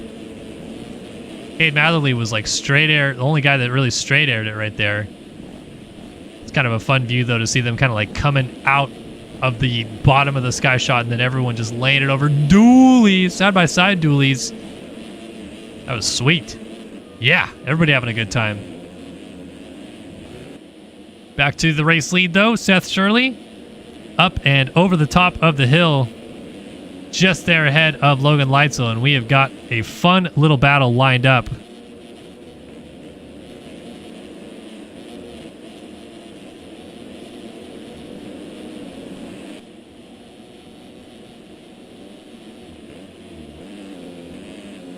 Shirley pushing the pace through the first couple of corners, but Leitzel matching him toe for toe. And then you have Tharp, Soderblom, and Matherly. So our Moto 1 winner, Cade Matherly, trying to move into fourth place here on Soderblom. What a crossover line. Doolies out of gravity cavity. And Matherly to the inside is going to take over fourth place. Back to the battle for the lead, though, as it's getting a little bit more frantic. Leitzel pushing up to the rear fender of Seth Shirley.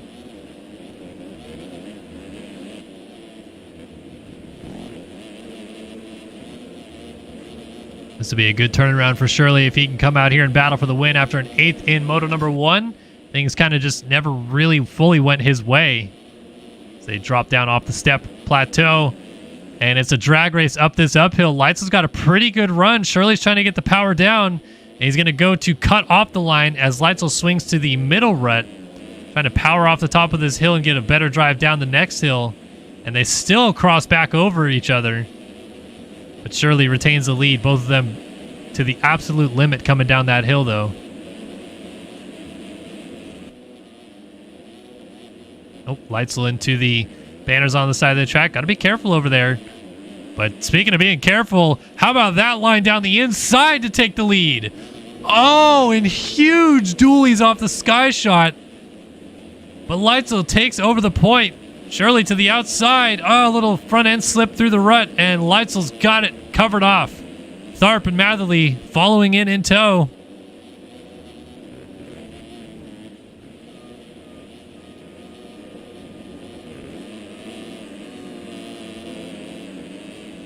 Oh man, Matherly got a great drive out of the bottom of Screw You to try to get alongside of Tharp. Let's see if he can get there. Oh, Tharp goes for the triple. And he's got it.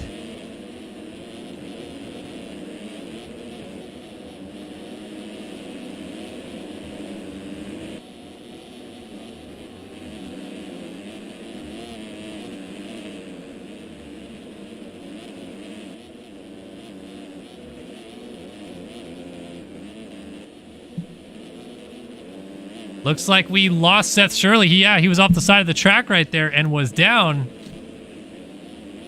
It's a bit of a family affair here in the studio. I got my daughter sitting in my lap right now, and she is pointing at the screen. She is stoked. Seth Shirley just picking it up from that crash right there behind Millie Soderblom. They drop back down the hill. Is that Millie Soderblom? Oh, he's grabbed the microphone, folks.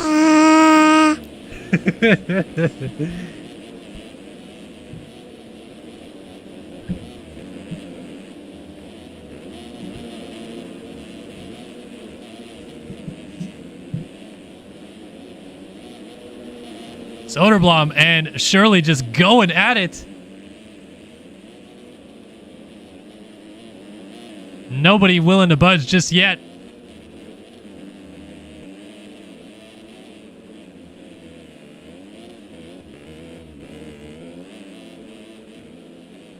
Soderblom holding steady right now, though. Back to Tharp versus Matherly, which has turned into the battle for second after we lost Shirley at the front. And these guys are actually kind of pushing up to Leitzel a little bit.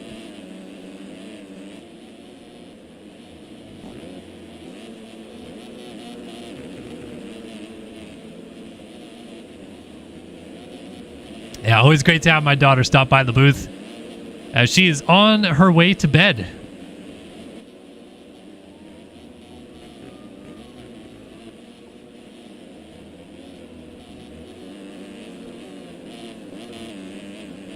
Leitzel with a 1 second lead. Tharp just keeping it close, and then Matherly just behind that. It is not that far between anybody, and it is still early runnings in this.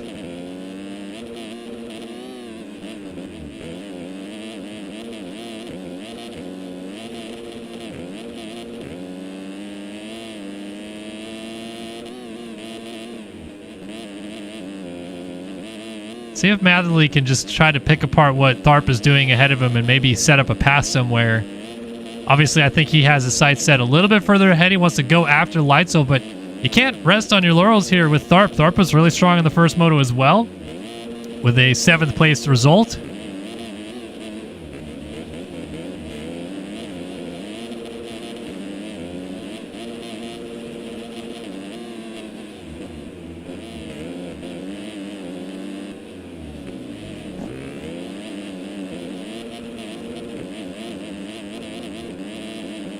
Oh man, he's right there. Almost touching his rear tire as they take off that jump.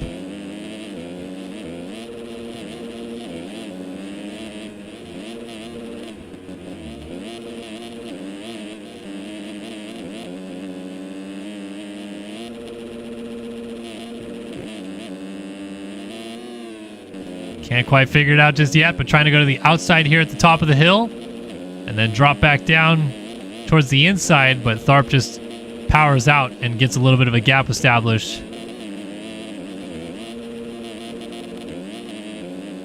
can see Matherly trying to land on that rear tire, just get the power absolutely planted to the maximum. Look at this inside line. We saw a couple other people try to make this line work, and Matherly is going to make it work. Oh, synchronized dualies off the sky shot. But the 38 machine gets around the 53. Matherly up into 2nd place. Now, nothing between Matherly and Leitzel in terms of riders, but there is a little bit of a gap on the racetrack. It is 3.5 seconds. 16.6 out of Matherly, a 17.1 out of Leitzel. Seems that there's a bit more pace in hand for Matherly. Let's see if he can use that to his advantage. Be curious to see if any of these 250 guys saw what Johnson was doing in the 450 class and try to pick up on that line, as that is a huge mistake for Matherly off the track and back on.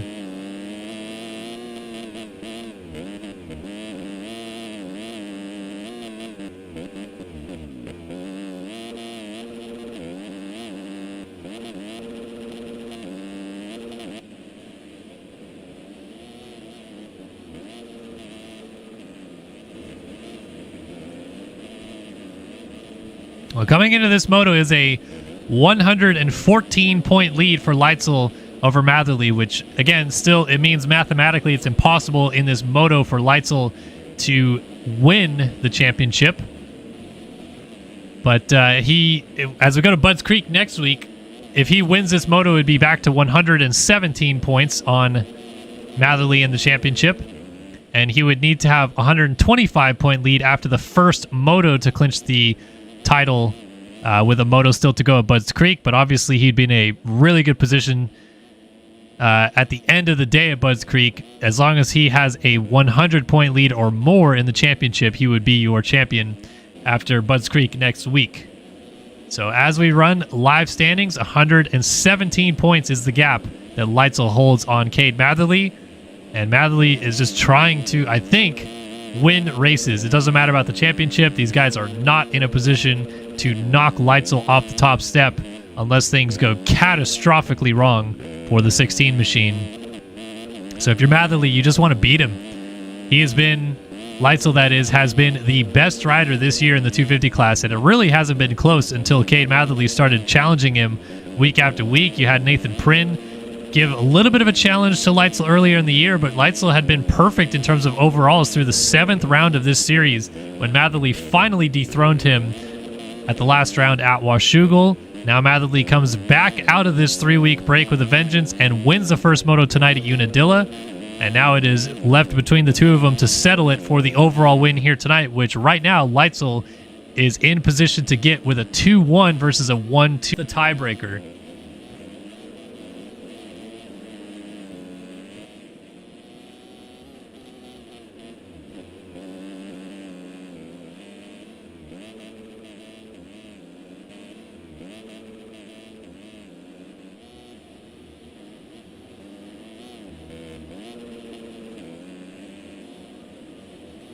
So Leitzel checks in again out front. Back to 3rd place, Seth Shirley has just gotten around Braden Tharp as the 23 machine continues to march through the field a little bit more after his early fall. Probably kicking himself because he feels like he could maybe be up battling with our two leaders. But the gaps are certainly opening up very quickly with Matherly trying to push up to Leitzel ahead of him. Tharp still fourth. Frank Jackson running in fifth place with Max Chwalik there in sixth. Millie Soderblom in seventh with Johnny Padani in eighth. Maxime Vanderbeek in ninth. And Luke Fauser rounding out the top 10.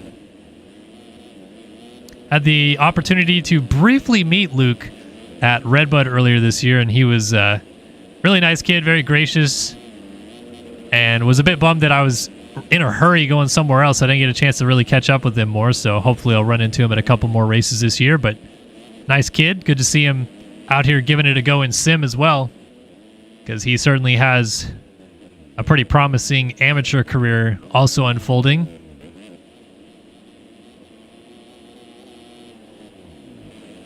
Ooh, looks like Matherly went down. He has fallen from the rear end there of Logan Leitzel and slipped back into the clutches of Seth Shirley. And right behind them is Braden Tharp as well, as everybody getting kicked sideways off the sky shot.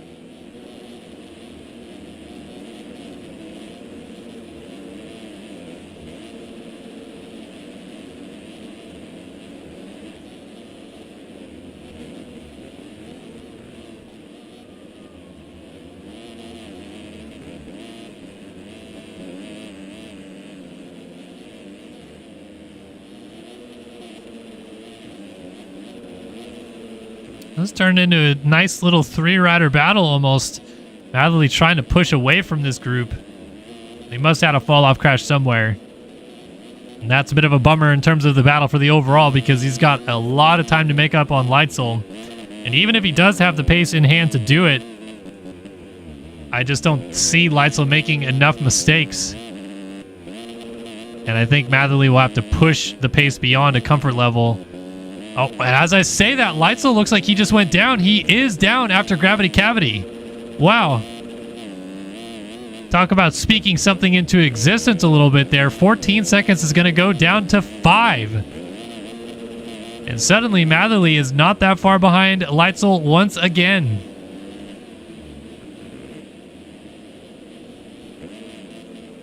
So back to our race leader on that number 16 Yogi Designs ride. Gonna be fun to figure it out as the moto goes on, whether or not the lap times will line up for us to see Matherly close that gap down. But I feel like now that Leitzel's got a crash out of the way, he's gonna kind of maybe loosen up a little bit and be a touch more aggressive. Even so, Matherly has just been chipping that lead away now.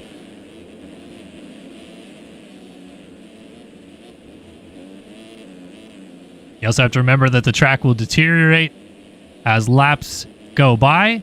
Be a little bit tougher to push that pace late in the moto. If Matherly feels like he has the pace to run him down, he's got to try to do it right about now, because the track is only going to get worse from here as Leitzel works up onto some lap traffic, trying to go around those guys.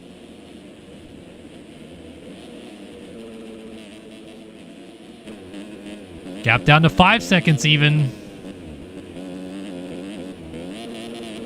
And the lap rider was down, so they will just hop right over him and continue on. But no lap traffic for a little while now. It's pretty much clean sailing ahead of these lead 4 or so riders that have opened it up on the rest of the field. There's 5 riders. It is 5. Max Chwalik is still right there.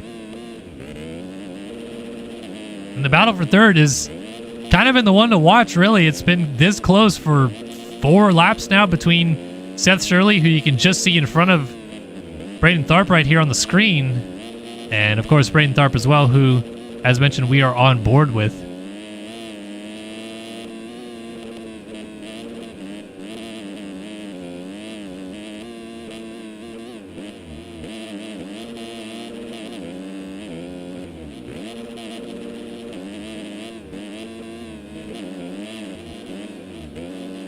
Tharp, a little bit of a mistake. Had gotten real close there for a second on Seth Shirley, but then that mistake has pushed him back a little bit.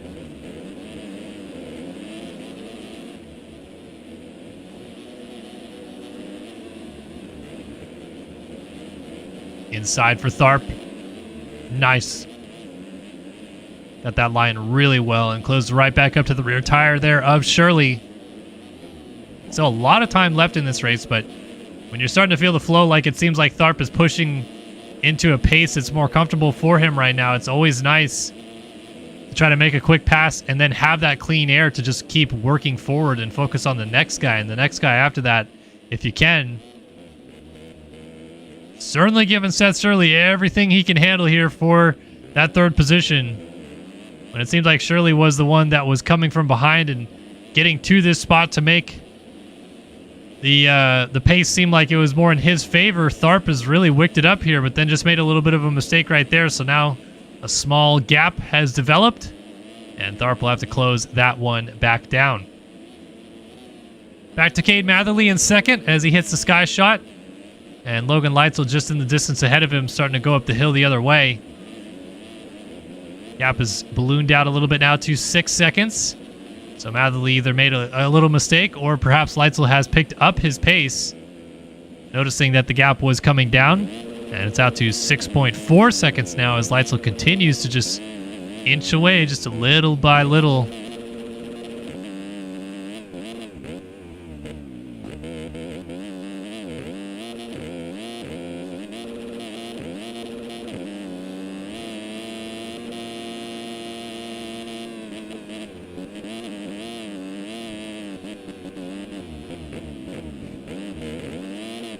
Got a rider down right there, but of course, as Leitzel is the leader, this is a lapped rider that he's coming up to get around. See how nicely they treat him and whether they move aside to go out of gravity cavity. This lapper is going to go right for the main line, not giving Leitzel the benefit of the doubt here. Now Leitzel pulls up alongside. The lapper whips in his face and then goes defensive to the inside. Wow. I don't know who this is, but he's being a terrible lapped rider right now. Oh, it's Dylan Love on the 174. Still has not moved out of the way just yet, and Leitzel finally forces the issue to go around him as Love lays it down. That's going to help Cade Matherly quite a bit. Closes up another over second and a half now. And then if you're Matherly in this situation, it's like smelling blood in the water a little bit. You have a guy in front of you that just had a moment, a struggle, might be a little bit flustered. This is the opportunity to capitalize on that.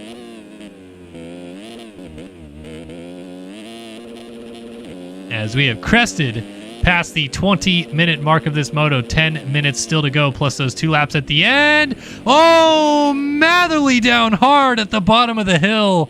Big old cross rut and leaped out of the ruts. As there goes Shirley, there goes Tharp, there is Chwalik, and Matherly goes from 2nd to 6th in the blink of an eye. Excuse me, 5th. Thought the top 6 were still together, but it's the top 5. So we'll get right back on board with Matherly as we see this group in front of him now. Doolies off of the sky shot.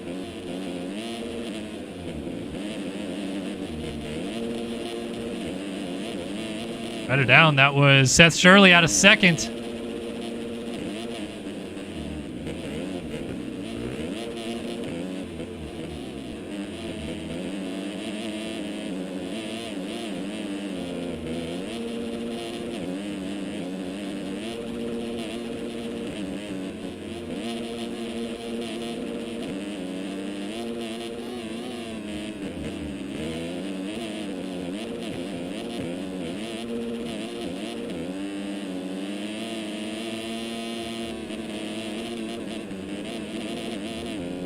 Oh, Chwalik, a big one on the inside too, and he stays on 2 wheels incredibly. I think he swapped sideways and then front flipped. It's a nice job to save it, but that is another position gain for Matherly as Tharp now runs in 2nd. And Leitzel's lead is not that big. I don't know what has happened again, but suddenly I think Leitzel just crashed in the same corner he did a few laps ago.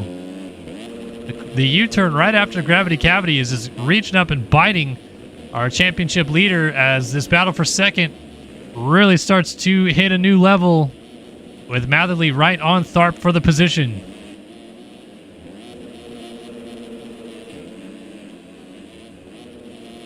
Oh, look at how good Matherly got that inside rut. The Tharp responds with a better drive down through. on the landing of that double. And now Matherly goes back to the drawing board once again.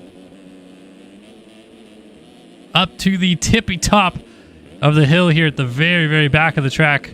Oh, Tharp, what a save! And Matherly, an even better reaction to not hit him. But that'll move Matherly back into second place. And as mentioned, Leitzel has had some issues here in the last lap or two, which has diminished that lead down from over 15 seconds back to just 6.7 as it runs right now. So not out of the woods just yet is our championship leader.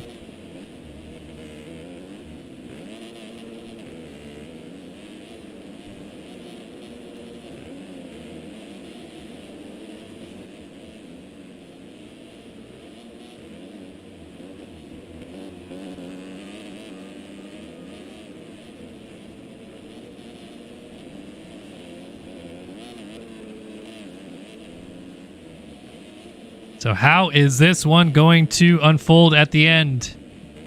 8-second lead now for Leitzel. Starting to push out to that gap that would be comfortable enough to crash again. It's always interesting for me to try to imagine what these guys are kind of thinking about, because I can remember from my racing days in this game that yes, I would actually think about the gap behind me. If I'm leading the race and I have a 10-second lead, I'm probably riding a little bit more comfortable and fluid because I know I can crash and still lead the race.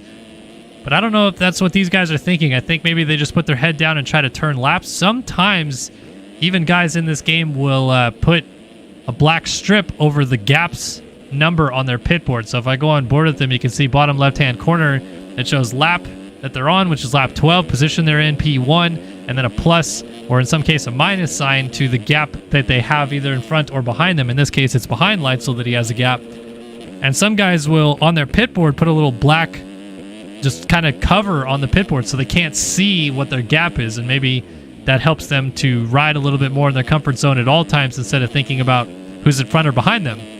Definitely seen all those be tried before. Not sure what specifically Logan does, because what you guys are seeing is my personal pit board and tachometer that I use in the game. We're just watching it from Leitzel's perspective in the first-person view. But interested to see, you know, does he try to push it out to that 10-second gap and get maybe a little bit more comfort to push the pace, or what does he ultimately decide to do?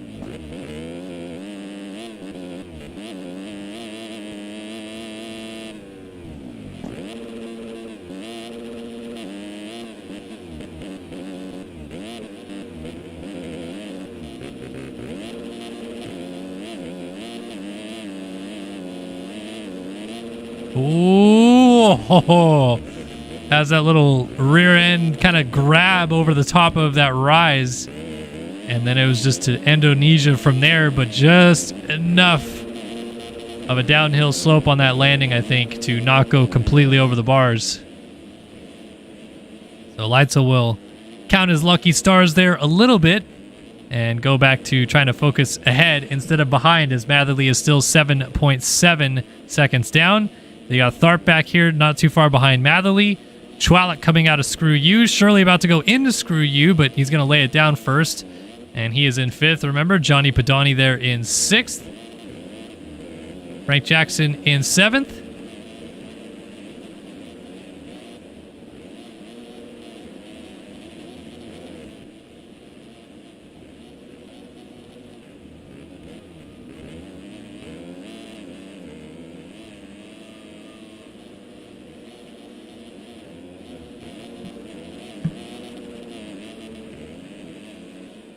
So the field is definitely spread out just a little bit. Not really any close battles inside of the top 10. Maybe the closest is Matherly and Tharp still.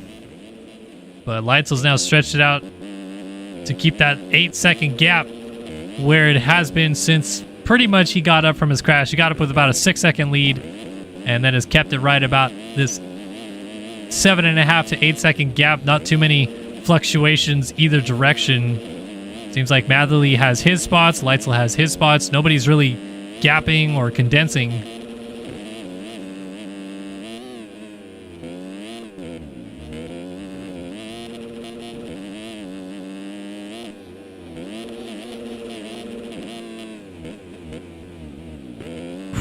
That's the same corner Matherly crashed in earlier, and you can see the rear end starting to step out a little bit on the 38.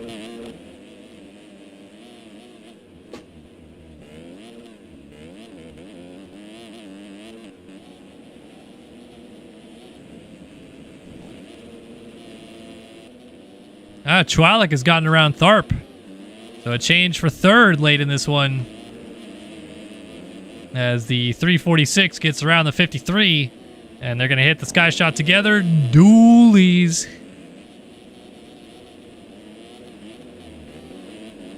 A little bit of a sideways kick on corner entry there for Chwalik as he launches out to the flat spot of that uphill. Tharp trying to keep it close, though. Not let Polish rider of Chwalik get too far away. Oh, and almost gets a nose in there at the bottom of Screw You.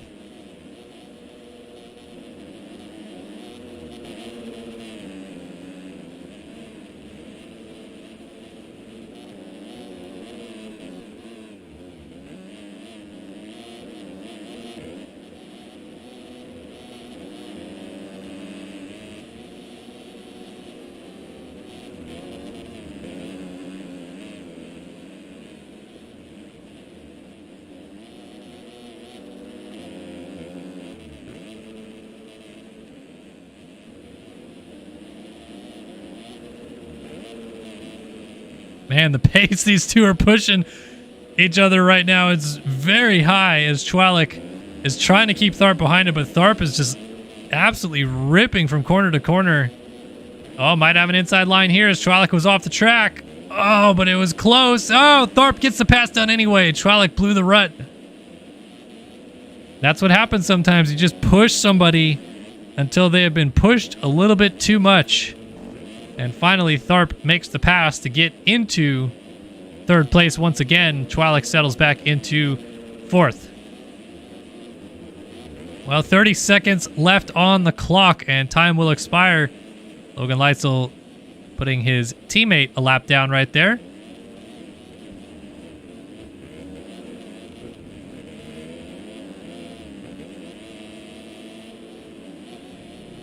But Leitzel is going to get the 2-lap board next time by. And barring a late disaster here, is in line right now for his 8th overall win of the season. And will maintain the championship lead at 117 points. But if he does have a mistake, Cade Matherly is lurking back there and hoping that he has another moto win fall his way. Next up, he will lap his teammate, 43 of Trent Adams.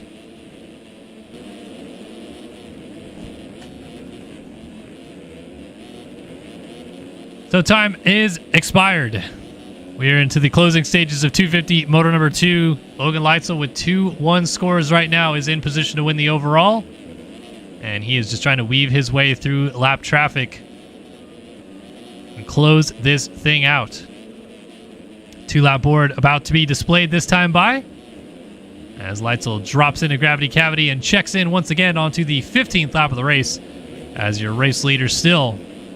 And those 2 laps will still remain for the 16. Here is Matherly, though, pushing. 9.2 down, 21.5 last time by. Literally matched Leitzel's pace, but it doesn't really matter at this stage. He needs Leitzel to crash, or he is not going to catch him. You got Chwalik versus Tharp still going at it for third. These guys have not let up. Chwalik crosses over the rut to defend.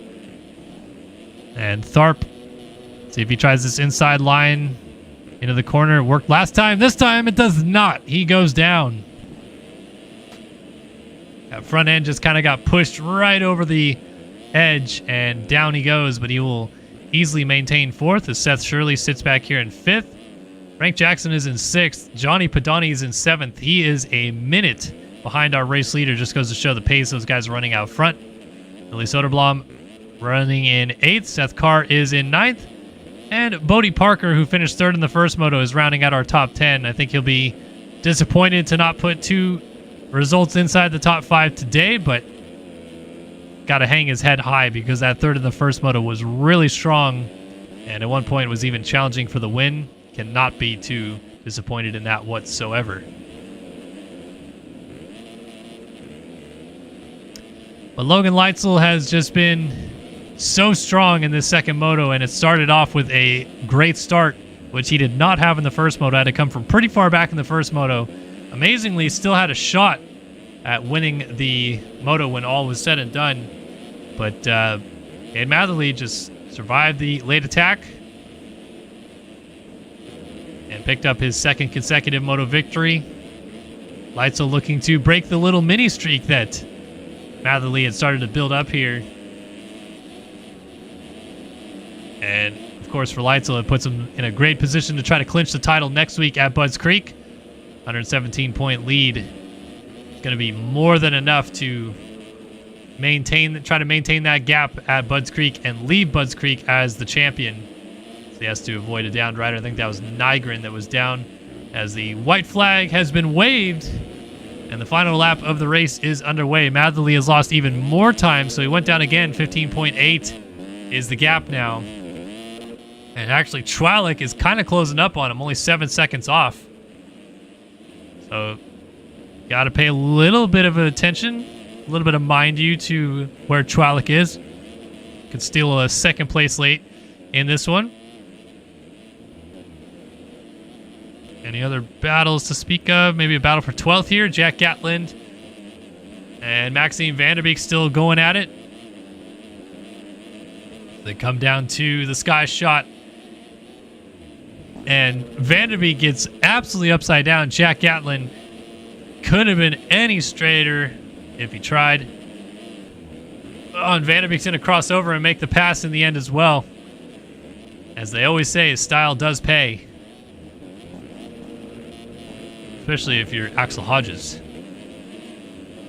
Bodie Parker, Carson West just ahead of these guys. But I'm sure they'll still be settling it out here in elapsed time when we get back to them. It is all Logan Leitzel at the front, but that's a little bit of a wayward finish to this as he pirouettes in transition at the sky shot. That's going to cost him a little bit of time, as Matherly's going to see the gap go from 14 probably about to 11 or so. Yeah, 11.2 might drop again. Matherly lands the sky shot down to 10.9.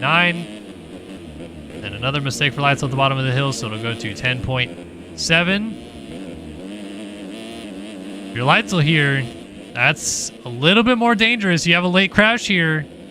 Suddenly Matherly is right there to try to take this win. So you got to keep it on two wheels right here if you're Leitzel. It doesn't matter anymore. There's nothing you need to push the pace or anything like that. Just stay on two wheels. Whatever you do, do not crash. As he's trying to go around Hayden Stevenson's right there on the 312. Stevenson not giving it to him. He wants another lap. Either way, though, what a tremendous job to bounce back. Not his best performance, but still a podium performance in Washougal. A second in Moto 1 from a deep position here. Logan Leitzel wins Moto 2 and the overall here at Unadilla. Cade Matherly going to fall just short in the end, 9 seconds down. But a 1-2 performance for him will be more than enough for second. Oh, Chwalik down with about 50 feet still to go. I think he's going to pick it up just fine. But it's going to be way closer than it was as Chwalik crosses just 2.3 seconds ahead of Tharp for third place in this moto. Seth Shirley will cross the line inside the top 5. Johnny Padani with a valiant ride in this one. He should move inside of the top 10 overall, I think, with a 13th in the first moto and a 6th in this one. So a solid effort. Trying to figure out the podiums overall. I think Chwalik might actually get third overall with a 6.3, since Bodie Parker is going to go 3.10. Seth Carr is going to go 4.9. And Frank Jackson is going to go 5.7. So yes, indeed, Max Chwalik with a third place finish in this one. We'll have to wait for cuts to confirm, because Tharp could go 7.3 if he gets cuts. And that would steal it away from Chwalik, who would go 6.4. And the better result in the second moto is a tiebreaker there, of course. Seth Carr does cross in 9th. Bodie Parker will round out the top 10. Carson West going to get 11th. Ooh, Samuel Renard and Jack Gatlin absolutely digging to the line right now.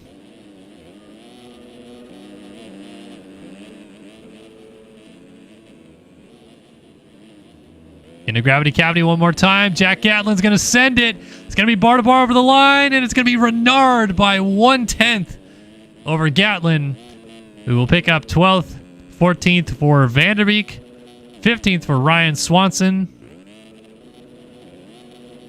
Evan Holt 16th, and Jeremy Estrella will be 17th. Hayden Stevenson was 18th, first guy a lap down. Tyler Blowers 19th, and Brandon Nygren in 20th. Yes, Cade and Logan tied on the day, but the overall win goes to Leitzel. Cade officially gets second overall on the day. It's not a shared overall victory. The better second moto is the tiebreaker in every scenario in motocross. So Leitzel with the overall win, which is confirmed at the end of the day as penalties have come in and nothing has changed. Looks like Renard lost a position to Gatlin on cuts there at the flag, but that was the only change. So that is also Chwalik confirmed third overall as 1, 2, 3 in this moto go 1, 2, 3 on the podium today. Leitzel picks up the dub here at Unadilla, and it looks like he's headed to the podium right now as he gets up on top of the box, and he will celebrate with, looks like maybe Matherly going to pull up there with him to get on the box and round this one up in second place. So terrific effort for these two today. 1-2, 2-1 scores, but it's going to go to Logan Leitzel, who gets the job done here at Unadilla. All right, final moto of the day coming up. 450 moto number 2 about set to go. We're going to get everybody loaded in. And again, if you guys have any more questions you would like to ask in the chat, let me know. I'm going to go back to the question that was asked right at the beginning of this moto that I was trying to get through but didn't quite do. Rusty Davis was talking about why doesn't Mav or Flow stream on YouTube? Like, they have the servers, just no money in it. And yeah, like, seriously, I love streaming on YouTube. It's so awesome streaming to an audience like you guys, but I don't get paid that much to stream on YouTube. I get a little bit of monetization money.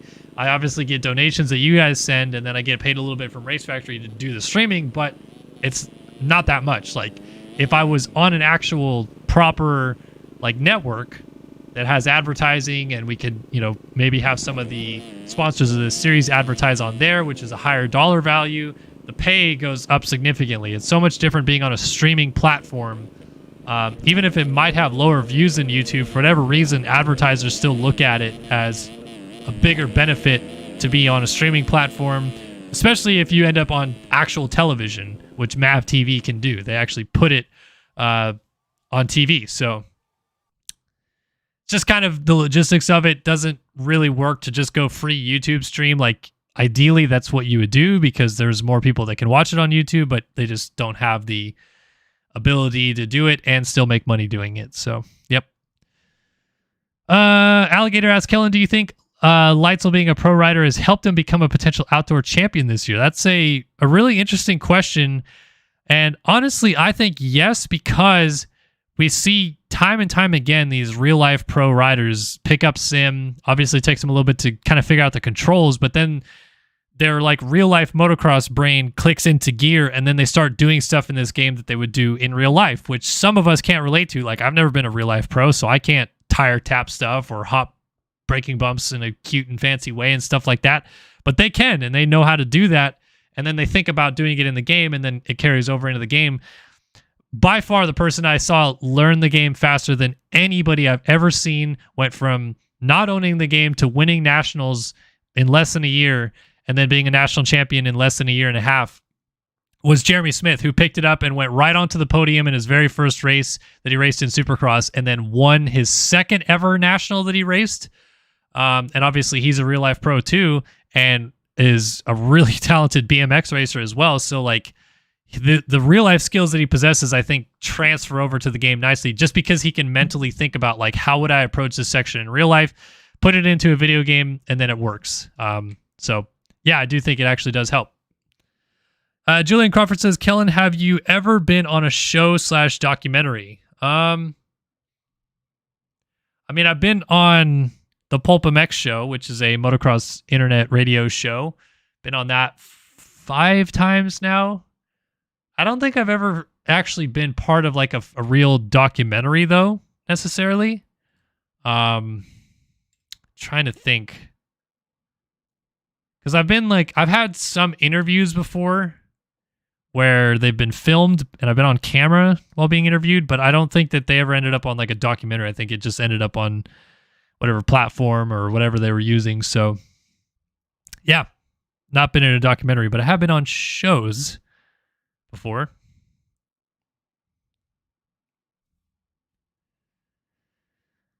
And yes, I've been on the Keyed show as well. I've done Jason Wygantz's Weed show. When I've been to some of the races that he hasn't gone to, like some of the ones out here on the West Coast, or I did the Weed show at Detroit and Indy Supercross this year as well, which is always fun to do. But I don't really classify that as like a show because it's on YouTube and I'm just walking around with a GoPro, which is the same thing Weed does. So Jake G356 says, Kellen, you're a king, buddy. Keep up the good work. And also, I bet the over in the Padres game, so thank you for that. Well, I didn't make the Padres, but I am a Padres fan, so yeah, kudos to them. Went in 13-7 today against the San Francisco Gigantes. Love to see a dub like that. Last question from Alligator says, thoughts on Juan Soto trade if you're a Padres fan? Yeah, big Padres fan. Really cool to see us get Soto. I would have liked to see us get maybe a couple things ironed out with pitching, and like I know we got Josh Hader, who's a closer, but I think in terms of our weak points, like we didn't have a terrible offense, we had a rough offense, but we needed a couple holes to fill. Obviously Tatis coming back will be huge. Now our offense is ridiculous, but our pitching needs a little bit of help, I think, and now we don't have the ability to do that because we traded away some of our good pitchers in that trade that we got Soto with. So there's some good and some bad. I think the good outweighs the bad. Obviously, having Juan Soto for the next 2.5 years is huge, so I'm happy with it.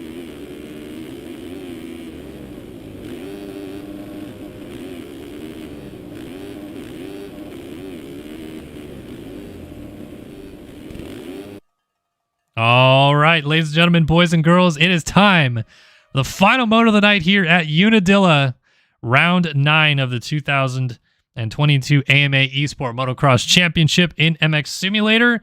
Leclerc picked up the win in moto number 1, has got this thing down to 36 points behind Payson Johnson. Can he do it again here in moto number 2? Let us find out right about now. Oh, looks like we loaded in a little bit late. Let's see if we can check out someone on the inside of the gate as the gate is down. 450 moto number 2 is underway. Blake O'Brien leads him into the first corner. Another big chaotic first turn pileup. This time it does not include Payson Johnson, though. Well, almost didn't include him as he had to avoid the downed rider right there. But Blake O'Brien picks up the Studio 8 Hole Shot Award. Johnson in a great position early on, and I did not see Leclerc. I definitely saw Lang went down, but I have not seen the 7 of Alexis Leclerc. That could be big. As O'Brien has Rockefeller trying to hop over top of him early on. Alec Horn on a 2-stroke with a great start. Might actually try to go to the lead here, Alec Horn. Oh, wouldn't that be something? O'Brien still leads, but Rockefeller coughs up second place as Alec Horn on a 252 stroke moves into second place.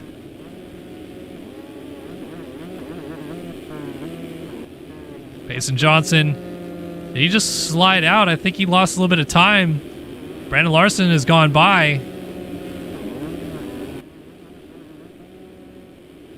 Trying to keep an eye on if I see Leclerc in the running order and where exactly the 7 machine is. It may have... Oh, Alec Horn's going down in front of the field. And a couple of people had to take evasive action, but he's going to roll up the hill far enough that he won't be in anybody's direct way. Didn't see... There's Leclerc just going by right there. Wow, awful start. He must have been down in that T-Lang pileup on the inside line. But interestingly enough, Lang got away pretty good at the end of it. He's already in 6th place, trying to go into 5th on Kyle Carpenter. So maybe wasn't really down, just slid out, and then there was more melee beyond that. But we're going to see these guys hit the sky shot lap number 1. Of course there's going to be dualies. As looks like Payson Johnson's moved into 2nd place. Our leader, Blake O'Brien, is down. Brandon Larson leads the way here at Unadilla. B-Lars on the stance 531. dropping down off the top of the hill.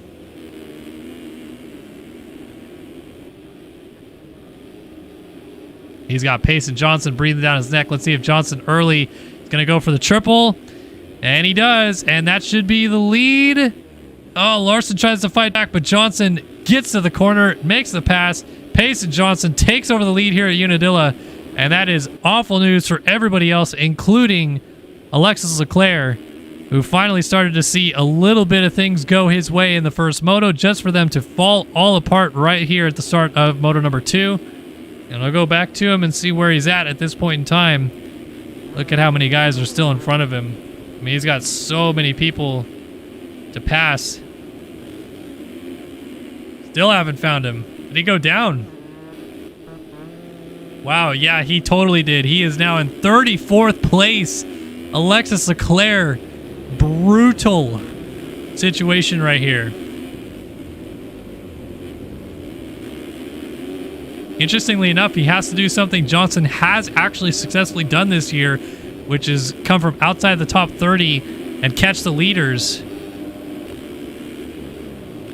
But it's a tough task. And he's going to have to pass some super fast riders to get there.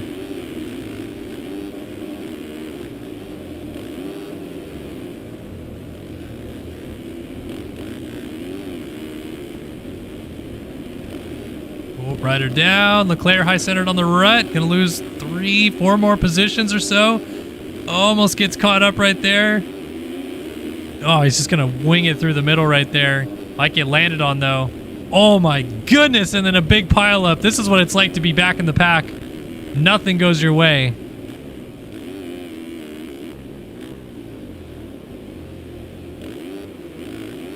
I mean, if you're Leclerc, you've had 2 crashes and you're 40 seconds down or so already.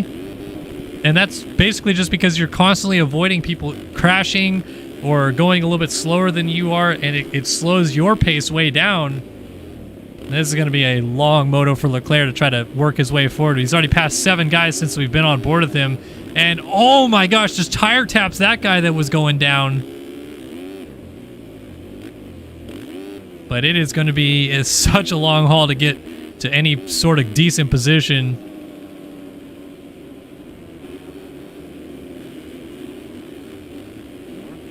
So we will peek back out front and find that it is still Payson Johnson stretching out his lead and stretching it out pretty far right now too.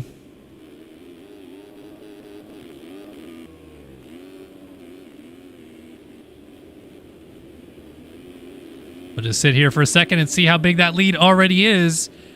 Second place is coming into view right about there. Kyle Carpenter, 39 JDR ride. You can see the gap has already extended out pretty far with Johnson leading and putting down some absolute burners out front.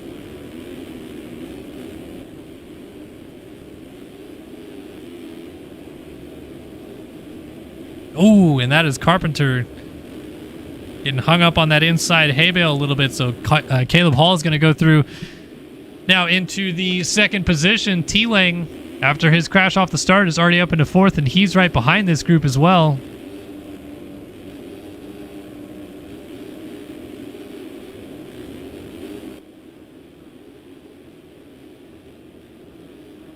Look at this little sandwich right here. Carpenter, T-Lang, is that Reno Brennan? It's Dakota French on the 117. 531 of Brandon Larson also right there. Lang trying to just get out of this group and go forward, but kind of sandwiched on either side, really. 2 riders side by side in front of him, 2 riders side by side behind him. Nowhere to go. No way in, no way out.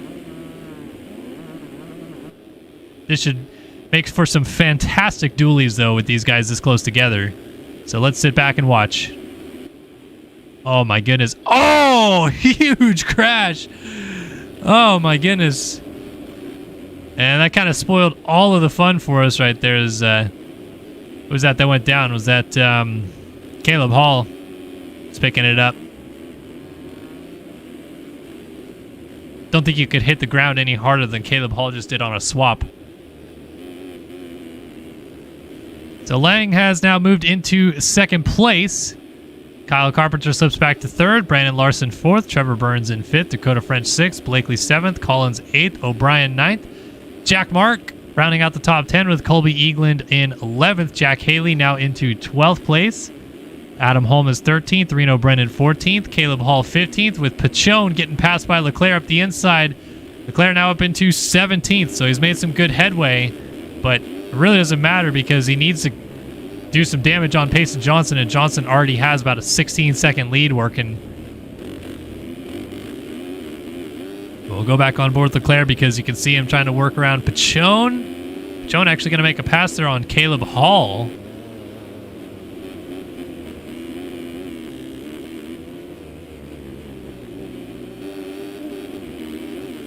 Caleb Hall crossing over back in front of Leclerc. And Leclerc going to go down the inside there to make that pass into 16th, and he'll get it to stick. Now trying to go after Anthony Pachone on the 127 just ahead of him. Nope, that's not going to work, though. Crosses over some ruts, and Caleb Hall's going to get him back. Leclerc scrubs it down.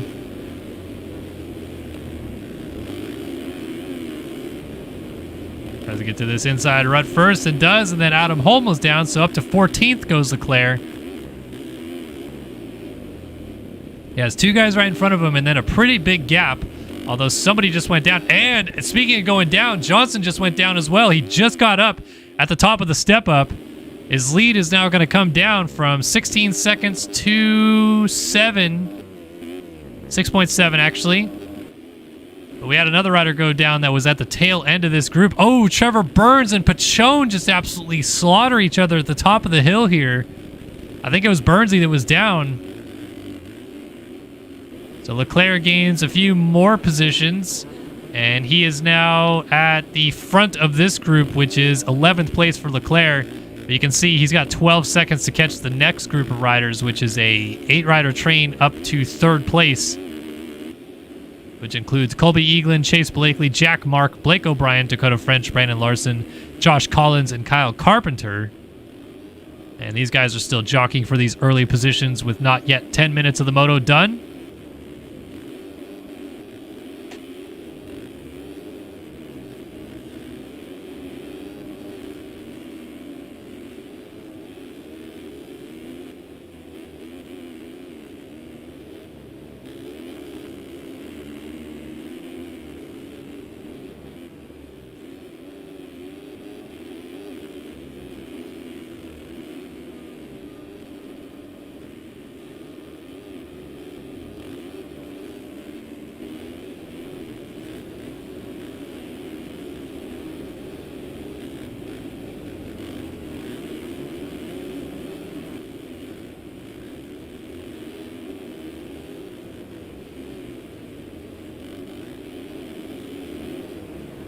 Over here, there's a battle for the lead. There's actually a change for the lead. Tyler Lang has taken it over.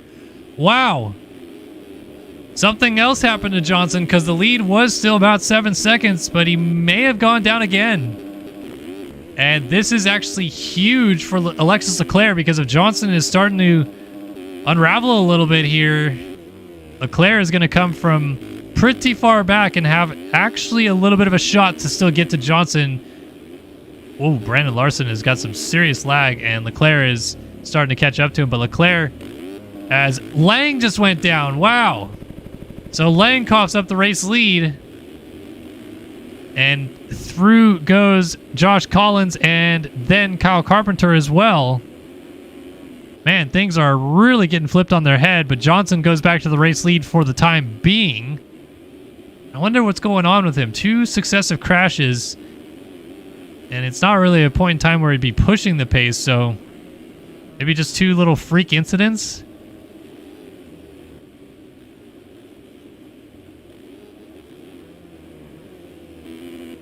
Looks to be settling back down pretty nicely here, though. Not any massive problems that it looks like. And then still busting this huge triple out to the back. Again, kind of surprising nobody else has picked up on that because it doesn't seem like he's having to hit it really hard. He just scrubbed it right there. And if you can meter that well enough, you can land in the same spot every time. Now, I'm not on the racetrack, so I'm saying that's easier said than done. But It's one of those things that usually one person can do it out front, and a couple other people will at least figure it out. Maybe even if it's not Leclerc or Lang or someone that could battle for the win, you might see like somebody else in the mix, like a Blake O'Brien or someone else try it. It's a little bit interesting to see how that is playing into it. What did Johnson just put down for a lap? 13.2. He Lang at a 15.8 for his best, but Johnson did a 12, which is ridiculous. And then you got Leclerc at a 15.7, but he's trying to pass his way into 5th place right now because he just got into 7th. Going to go down the inside at a 16.9 to get 6th place right there. Yep. And now right on Blake O'Brien for 5th as he had to check up to not hit O'Brien. So he kind of awkwardly comes down that hill, but then actually might almost make a pass by getting to this inside line. Inside line again. And now into 5th place. Incredible charge. We're not even halfway through this moto. Leclerc is up inside the top 5 from 34th on the second lap of the race. So in 5 laps, he has gone from 34th to 5th. That's 29 positions gained for you folks counting at home in 5 laps for the 4-time national champion Alexis Leclerc. So 10-second lead for Johnson. Now back to Lang. Collins still right on Lang for 2nd. Bit of a gap back to Carpenter, and then another 7 or so seconds back to Leclerc. So Leclerc will now set his sights on Carpenter ahead. Try to see if we can see Carpenter. No, can't see him at the top of the hill, so Leclerc doesn't even have sights on him just yet. Yeah, he's just going down now in front of the sky shot. But let's go up to this battle for 2nd because Josh Collins is really pushing Tyler Lang right here. Lang's going to get the double and a bit of a gap with it up to the top of the hill. But some good stuff here for Josh Collins. We've not seen, I think, even once this year. And now showing up to Unadilla and looking feisty as ever.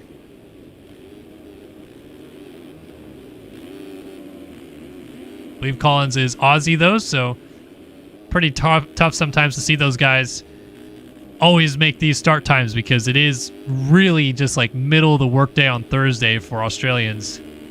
We're starting to get to the point where it's, late afternoon now, so some guys on I guess it'd be the east coast of Australia might be getting off and have an opportunity to join the server, but the race started 3 hours ago, right? So tough to get logged into if you go to school or you work and you play in Australia.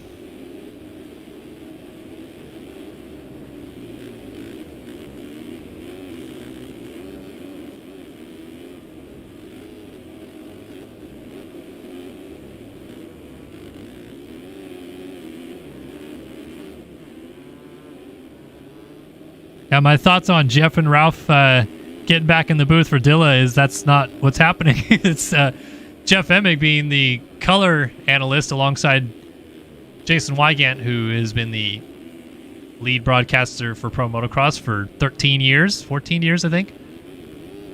But yeah, they're bringing Jeff Emig back because it's the 50th anniversary of Pro Motocross, and they've been doing this all year where they're rotating past champions in to do some of the broadcasting. So J-Mart and Ryan Villapoto.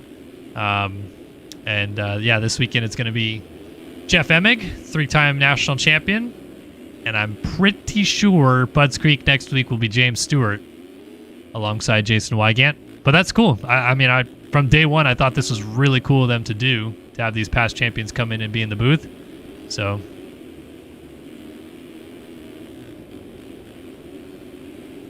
love to see it. And Jeff and Jason Wygant have obviously worked together many, many times before, so they have good chemistry. It'll be a good weekend to watch for sure.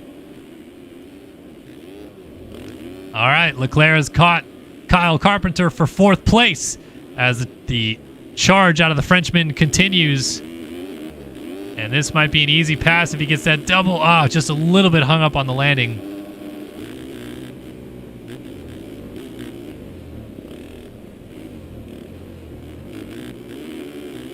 Gets that inside. Carpenter's trying to pull up alongside on the outside, but wow, Leclerc just outpowers him and makes that pass.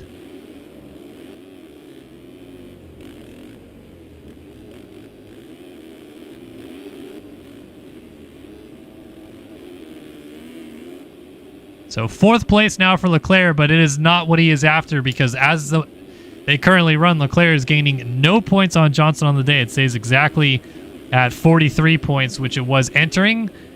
It got it down to 36 after the first moto when Johnson finished 4th and Leclerc won, but now Johnson's winning and Leclerc is running in 4th place, so not ideal whatsoever. While we have a moment, though, and we are at the lead group, we are past halfway point, so let's give you guys a top 20 rundown, see where everybody's at in those points-paying positions at this stage of the moto. Payson Johnson, Fortnite passenger number 51, our championship leader, continues to lead the way here in Moto 2 at Unadilla, ahead of defending champion Tyler Lang. The Underground RC Phil Ski and Snowboard number 1 machine in 2nd place. Josh Collins on the Burr Moto number 242 running in 3rd place. A very solid effort for Collins.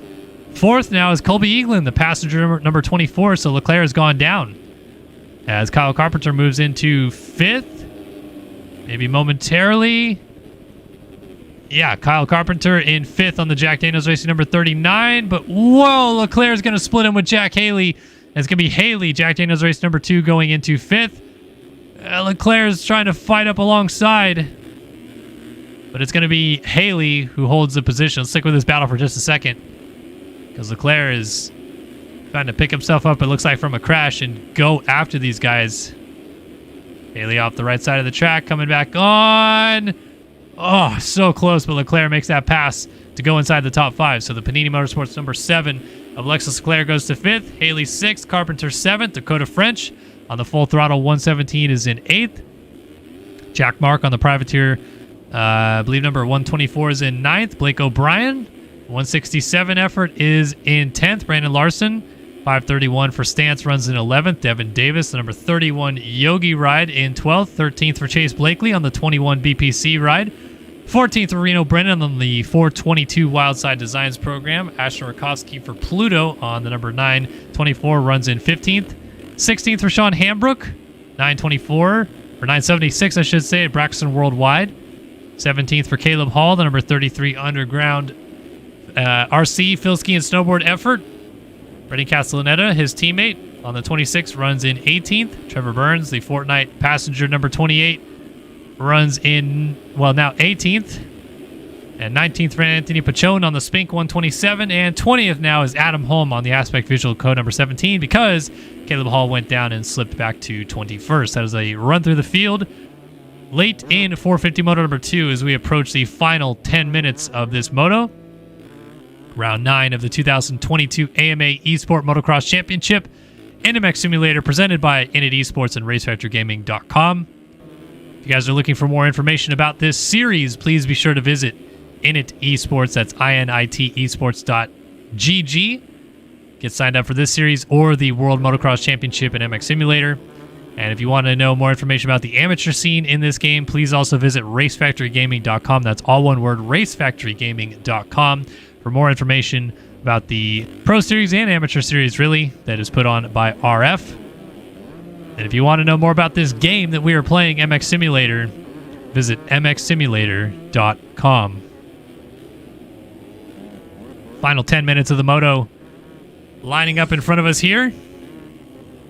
Payson Johnson still leads. Josh Collins has moved to 2nd as Lang has gone down, so a battle for 2nd place is starting to brew once again, as Lang has to go catch and pass Josh Collins once again.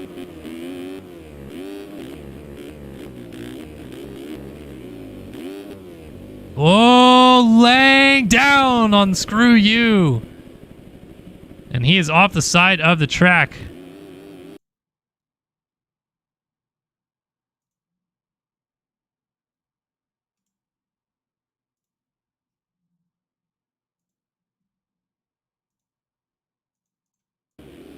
Sorry about that. Had to clean something up real quick. But Lang went down and slips back to about 10 seconds behind Collins in 3rd. Leclerc has made it back into 4th. 8 seconds now behind Lang. The overall win, of course, is still in play for Leclerc. Lang, who was in 2nd for a little bit, was going to go 3-2, which would not be enough for the overall win. But Leclerc, if he can get into 3rd place, would win the overall with a 1-3 versus a 4-1 for Johnson. Johnson's just doing everything he can to win this moto, but Leclerc kind of controls his own destiny in terms of winning the overall. He can just get into that position.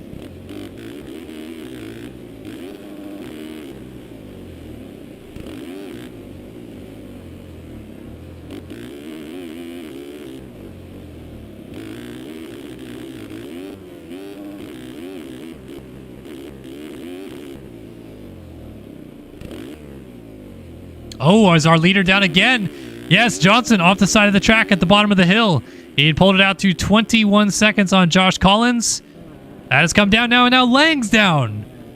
And Leclerc goes by into third. That is the pass for the overall win here today at Unadilla.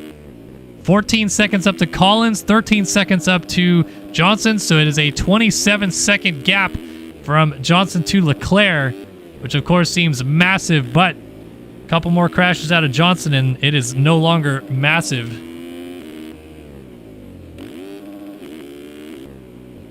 So Leclerc just trying to put his head down, do his laps, knowing all well that he's in now position to win the overall, but wants to get up to Collins if he can, get second place, get a couple more points, and really just hope that Johnson has some late mistakes in him to flip the tide back in Leclerc's favor.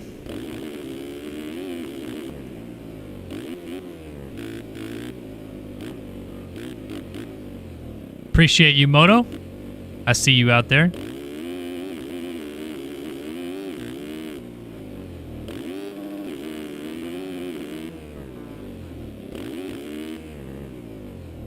So Leclerc just trying to hit his marks and push up to Collins, who's riding a terrific race right now in second place, as Johnson has just checked in again out front onto the 12th lap of the race. Already re-extended the lead over Collins out to 16 seconds, 28 seconds on Leclerc. You got Lang a few seconds behind Leclerc, of course, as the running order continues to scroll across the top of your screen. If you're interested on seeing where a rider is, just wait for them to come around, as it is constantly scrolling there at the top of the screen for you guys to see.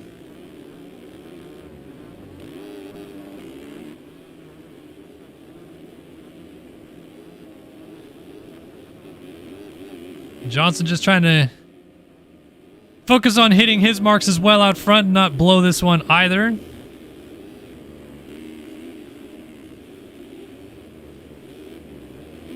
Got a close battle here between Dakota French and Jack Mark as we're trying to sling through the field a little bit and catch some good ones here late. French dealing with the pressure from Jack Mark behind. Oh, and Mark is going to go down, flipping off his motorcycle and losing a position to Reno Brennan and Devin Davis also going by on the 31 right there.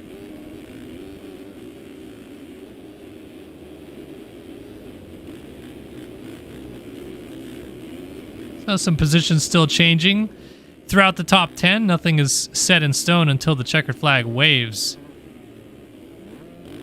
Oh, Leclerc went down again because Lang has gotten around him. And wow, Haley just got around him too, so another mistake for Leclerc. This is now Johnson back into position to win the overall. Leclerc's got to get his head down here just to even win this overall. Forget trying to get some points clawed back.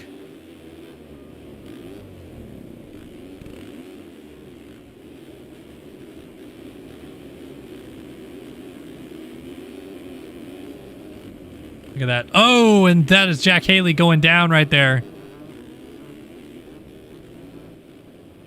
So Leclerc is going to come off the top of the hill, dropping on down.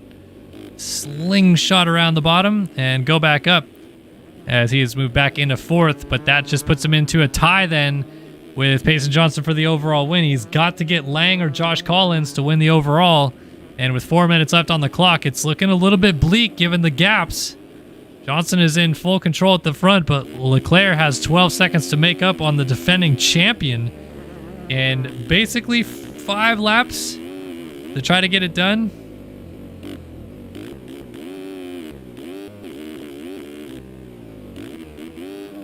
Actually, I think it's 4 laps because we'll come through this time, and then next time by will be 3 to go. This time will expire the next time by after that, and then the 2-lap board will be displayed. So 3 laps to go next time by, 4 to go right now. Leclerc has 4 laps to close an 11-second gap down, or Tyler Lang to crash. Rider down, but I believe it's a lapped rider on the exit of this corner. They just got going. And the gap remains the same, so yeah. Was a lapped rider that was down, so 2 lapped riders right in front of Leclerc right now is what he's got to focus on trying to get through.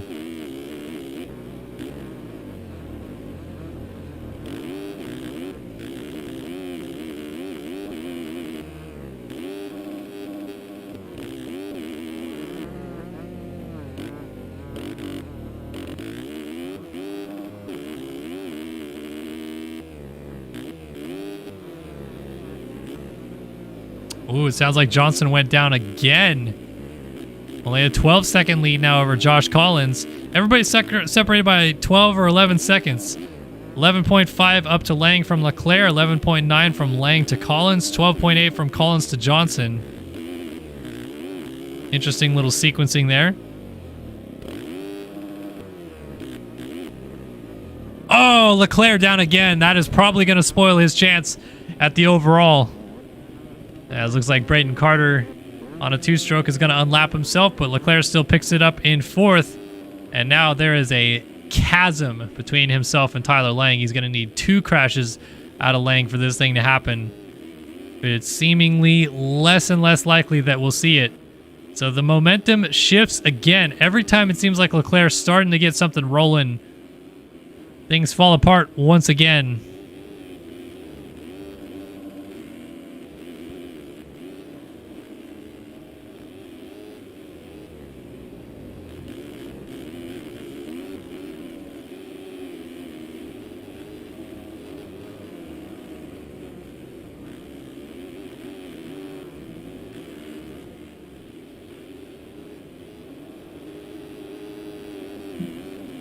Josh Collins maybe looking at an outside shot at a podium here. I think Lang's got it locked down with a 3-3, but a 7-2 out of Josh Collins is really impressive right now. And Lang is really not making too many headroads on it. Johnson's lead, 7.9, not out of the question that a late crash here for Johnson could really spell disaster for him. It's pretty likely time will expire this time by. So we'll have 2 to go next time through.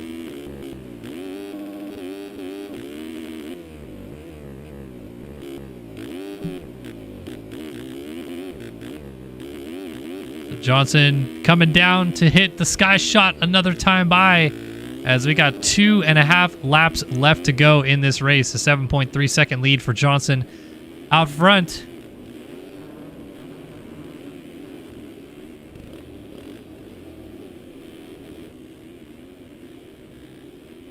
Off the top of Screw You once again, down to the bottom. And back up once more. But here is Collins. I mean, that's the gap right there. Josh Collins with a real outside shot at winning this moto right now is not something I had on my bingo card. We've had 3 different moto winners this year, thanks to, I believe it was Alligator in chat earlier who corrected me, but Jack Haley won a moto, along with Johnson and Leclerc winning several, Johnson winning the bulk load of them. But can you imagine if our 4th different moto winner this year is Josh Collins? Like, no offense whatsoever to Collins, but you would think that you would see Tyler Lang or a Colby Eaglin or some of these guys in their stature to get up there first. But Collins going to come out of the blue and have a shot at maybe winning a moto as Johnson takes the 2-lap board out front.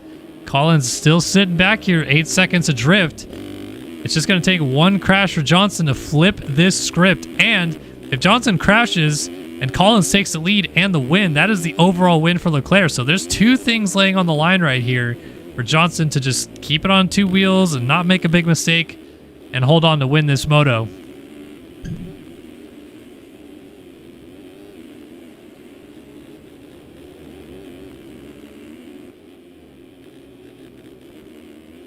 Johnson scrubs hard coming up the hill on the brakes at the top. And then this is the spot that's caught him out a couple times already this moto. I think he's crashed twice here at the bottom, scrubbing over this hill and then getting into these braking bumps, and you're just coming in so fast trying to hit that rut.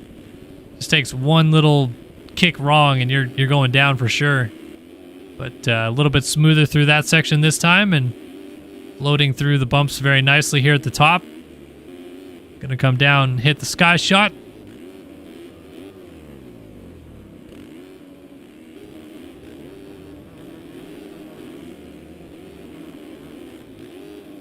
Collins still just lurking back here.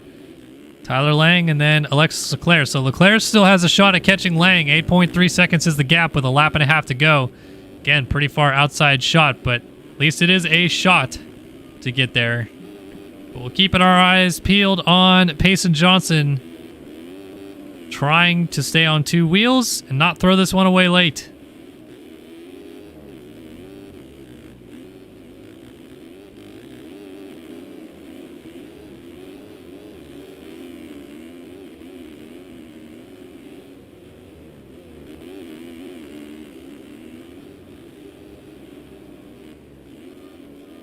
Oh, Johnson's down and he's off the bike. Josh Collins is going to come in through the second corner complex and see the race leader just getting up from this crash as he drops down into the mini cavity. Johnson did not get the step up double, and we got a race. White flag about to wave. Payson Johnson has almost thrown this thing away.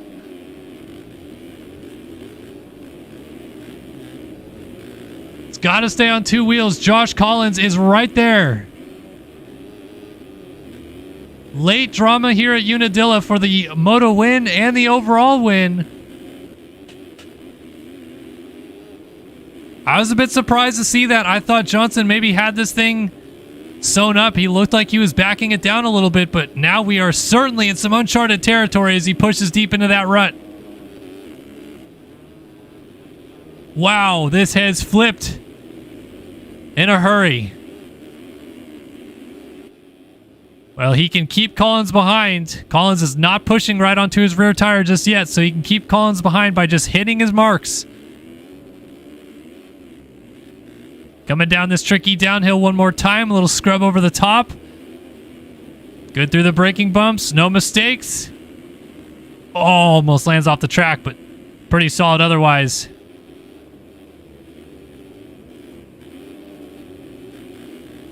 Down through to the sky shot one more time. Hard in mouth. Josh Collins is still lurking right there. Johnson through those braking bumps, pushing to the outside. Oh, Payson launching out to that. And look at Collins, got it super clean. And riders are going down. Oh, Collins hits him. Johnson ends up off the inside of the track, but Collins is right there. Collins might go for the lead at the bottom of Screw You. No, he hits Johnson's rear tire and goes down. Oh, the contact at the bottom of Screw You has thrown it away for the 242. And Johnson elected not to go for the triple on the last lap here anyway. What a finish that we just had, though. Whoa, Johnson's still getting kicked sideways, though. It's not over yet. Wow. Incredible scenes. But 2 corners to go, barring a disaster. Johnson's going to get it. Survived a late dramatic attack, but Payson Johnson, just real quick check. Yeah, Leclerc did not get there. Payson Johnson comes through, wins 450 Moto 2 at Unadilla and the overall, and instantly disconnects. He is displeased with the way that turned out. Collins, frustrated at the line, will finish second, and Lang got pretty close in the end with all the things that kicked off. Ends up 4 seconds behind Collins in third. Leclerc will pick up second overall with a 1-4, but ties Johnson on points for the day, which means we still have a 43-point gap in this championship with 3 rounds to go as Leclerc crosses the line and finishes this one up in fourth. So Eagland will round out the top 5 by looks of it, and a 2-5 day for Eagland will be enough for 4th place, just ahead of Collins. So 2-5 versus the 7-2. Eagland will end up in 4th. Not many days you go 7-2 and get 5th overall, but Josh Collins is about to have that day, ladies and gentlemen.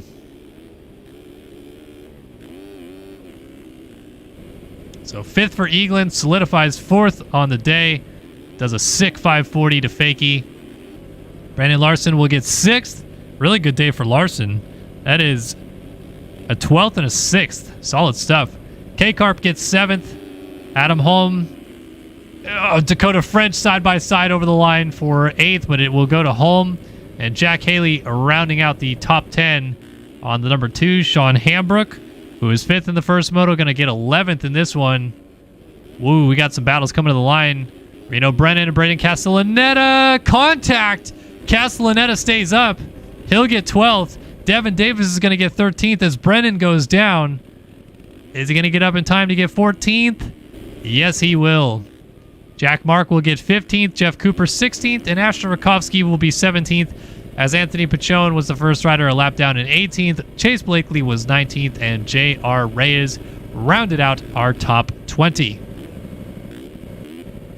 Waiting for cuts to come in to confirm it, but it looks like Johnson has won the overall here at Unadilla, and Josh Collins immediately jumps into our chat and just says, woo! Because that was quite a race. Well, we're about to see as cuts will be finalized right here and now. And boom! Man, Johnson did end up having 4.3 seconds of cuts. Collins had 3.8, so it was too close. He didn't need to get really close there at the end. But Johnson wins the overall. Leclerc has to settle for second on the day with a 4th place in this moto. Anything change otherwise? Yeah, Devin Davis got around Castellaneta for 12th. And the rest stays the same with Reyes rounding out the points paying positions. What a crazy end. Josh Collins almost winning the moto. But it's Johnson who gets it done tonight here at Unadilla. So the points gap is still a 43-point lead for Johnson in the championship, moving into the final 3 rounds, which commences next week at Budds Creek. And we really hope to see you guys there. Kellen Brower in the booth, bringing you guys the action all night long here at Unadilla. We are back racing for this final stretch of the 2022, I should say, AMA Esport Motocross Championship in MX Simulator. That was round 9 at Unadilla, done and dusted. Next week, we'll be at Budds Creek in Maryland, though, and we hope to see you guys there for the 10th round of the championship. Logan Leitzel could win the title in the 250 class there next week, and we might have some more fun in the 450 class as well. But congrats to your winners tonight, Logan Leitzel and Payson Johnson, both getting it done. And close battles all the way through in both classes with 4 different moto winners tonight too. Always good to see that as well between Matherly, Leitzel, Leclerc, and Johnson at the end of it all. So that's going to do it for us here tonight at Unadilla. Thank you guys so much for watching round 9 of the AMA Esport Motocross Championship in MX Simulator. Big shout out to Init Esports and Race Factor Gaming for putting this on for us every week.